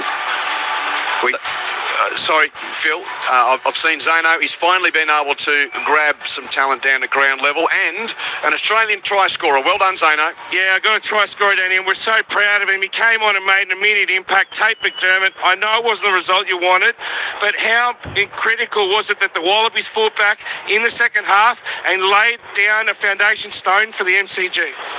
Yeah, like you said, obviously really disappointed with the result. I'm proud of the fight there. There was a time there where we probably would have gone away in the past, and we stayed in it, and we've got a hell of a lot of work to do because, as we know, the series is on the line at the MCG next week, and it's going to be a bloody huge fixture. So we've got to lick our wounds, we've got to lick them quick, and then we've got to get back on the horse and show some more fight and a bit more polish next week. Look, I know there was some contentious decisions out there. What was the decision made by, or what was the thoughts of the Wallabies, given that you had the Swali try overturned and there was no yellow card just prior to half time on Tommy Liner's tackle? There were some tough decisions out there on you guys. Yeah, but that's footy, mate. Sometimes the rub of the green's going to go against you, and we got to live with that. So we put ourselves in those positions, and at the end of the day, if you're relying on the ref to make the right or wrong call, you're never going to win big games of footy. And we've got to make sure we tidy up our own game before we look at blaming other people. How proud are you, the front row for the Wallabies? They're not young, Alan Alatara and also James Slipper, but they did the job in the scrum. Perhaps maybe the set piece and the line out, not really what you're looking for tonight? I mean, particularly on the scrum, there's a reason that those fellas have played so many games for Australia, and they're world class, So we're lucky to have them on our side, but like you said, we need more blokes to go with them. We go with them. we get a couple more around the ball, we win those little battles, it goes a long way into getting a result. So, we've got to be better. Any chance of you starting game 2? Would you like to? Are you happy being a finisher? I'm just happy to be in the team, mate. I want to do my role tonight. My role is start energy. And whatever my role is next week, I'll do my best to perform it for the team. Well, congratulations on your performance and getting a 5-pointer. Best of luck next week in front of a huge crowd in Melbourne. Thanks, mate. Appreciate it. Well done, Zane. Zane Bojack with Tate McDermott. Now, I know that they were lining up Rob Lowe for you. Yep, Rob Lowe. I knew I'd do that at one point. James Lowe. So hopefully Zano can now catch up with the Irish winger, who's just having a wander down the western touchline. Good on you, Zane. Yep. Zane with James Lowe, the British and Irish Lions winger. Oh, he's a star too. He's got a good left boot on him. James, tell us, mate, James Lowe, what was it like out there in front of this huge crowd here in Brisbane? Yeah, it was awesome. I think both teams are going to be disappointed in a few aspects of the game. It was a funny one, especially that second half. Felt like we didn't have the ball for it. You can argue both ways that people should have been sent off. You could have argued both ways that there should have been a try. Both ends, with both sides getting held up. But sure, look, it's the way the cookie crumbles, and we're happy to come away with a win and hopefully go into next week with a bit of momentum. Yeah, what's it like for you guys? Because you're a star player, and we know how good you are on the wing, but you've got Duan van der Merwe, you've got Mac Hansen. These guys are really nipping at your heels to try and take your spot. You said it. There's world-class wingers all throughout. That's what the Lions is. It's the best of the best in the Northern Hemisphere. So you have to perform. You don't perform, there's someone sitting behind you who's played 50-odd Test matches who wants to get their opportunity. So I guess really it's up to you to make sure you play to the best of your abilities. You do what's asked of you, and tonight I hope Faz thinks I did. Yeah. 1 of 11 Irishmen in the side. What's it like having Andy Farrell as the Lions coach? Is that comfortable for you guys that are used to wearing, the emerald green? Yeah, I think there's a sense of familiarity, like you said there, but it's all hands on deck. There's, I guess, a little bit of lingo and stuff that we all understand, and I guess you can say we've played together a fair few of us, but you look at that 10, 12, 13, they're all Scottish. We got Tommy on the wing who's English. There's a bit of a cauldron of different ethnicities, as you could say, but I think we're gelling at the right time. Test match footy is completely different. It's pressure footy. It's about putting your team on the front foot and winning small moments. I think we won enough small moments to get the win there, yeah. And look, I've got to be honest with you, your flankers were absolutely outstanding tonight. They got so much ball at the breakdown. How good is it for someone in the back line to just keep winning the ball back all the time? You do enough homework and you see enough shapes, and you grow a bit of confidence. And when you see your 6, 7 and 8 flying off the line and shutting down what's a good strength of theirs. You look at that line out, that overthrow where we're queuing Tom up all week for that, and as soon as we saw the winger creep in,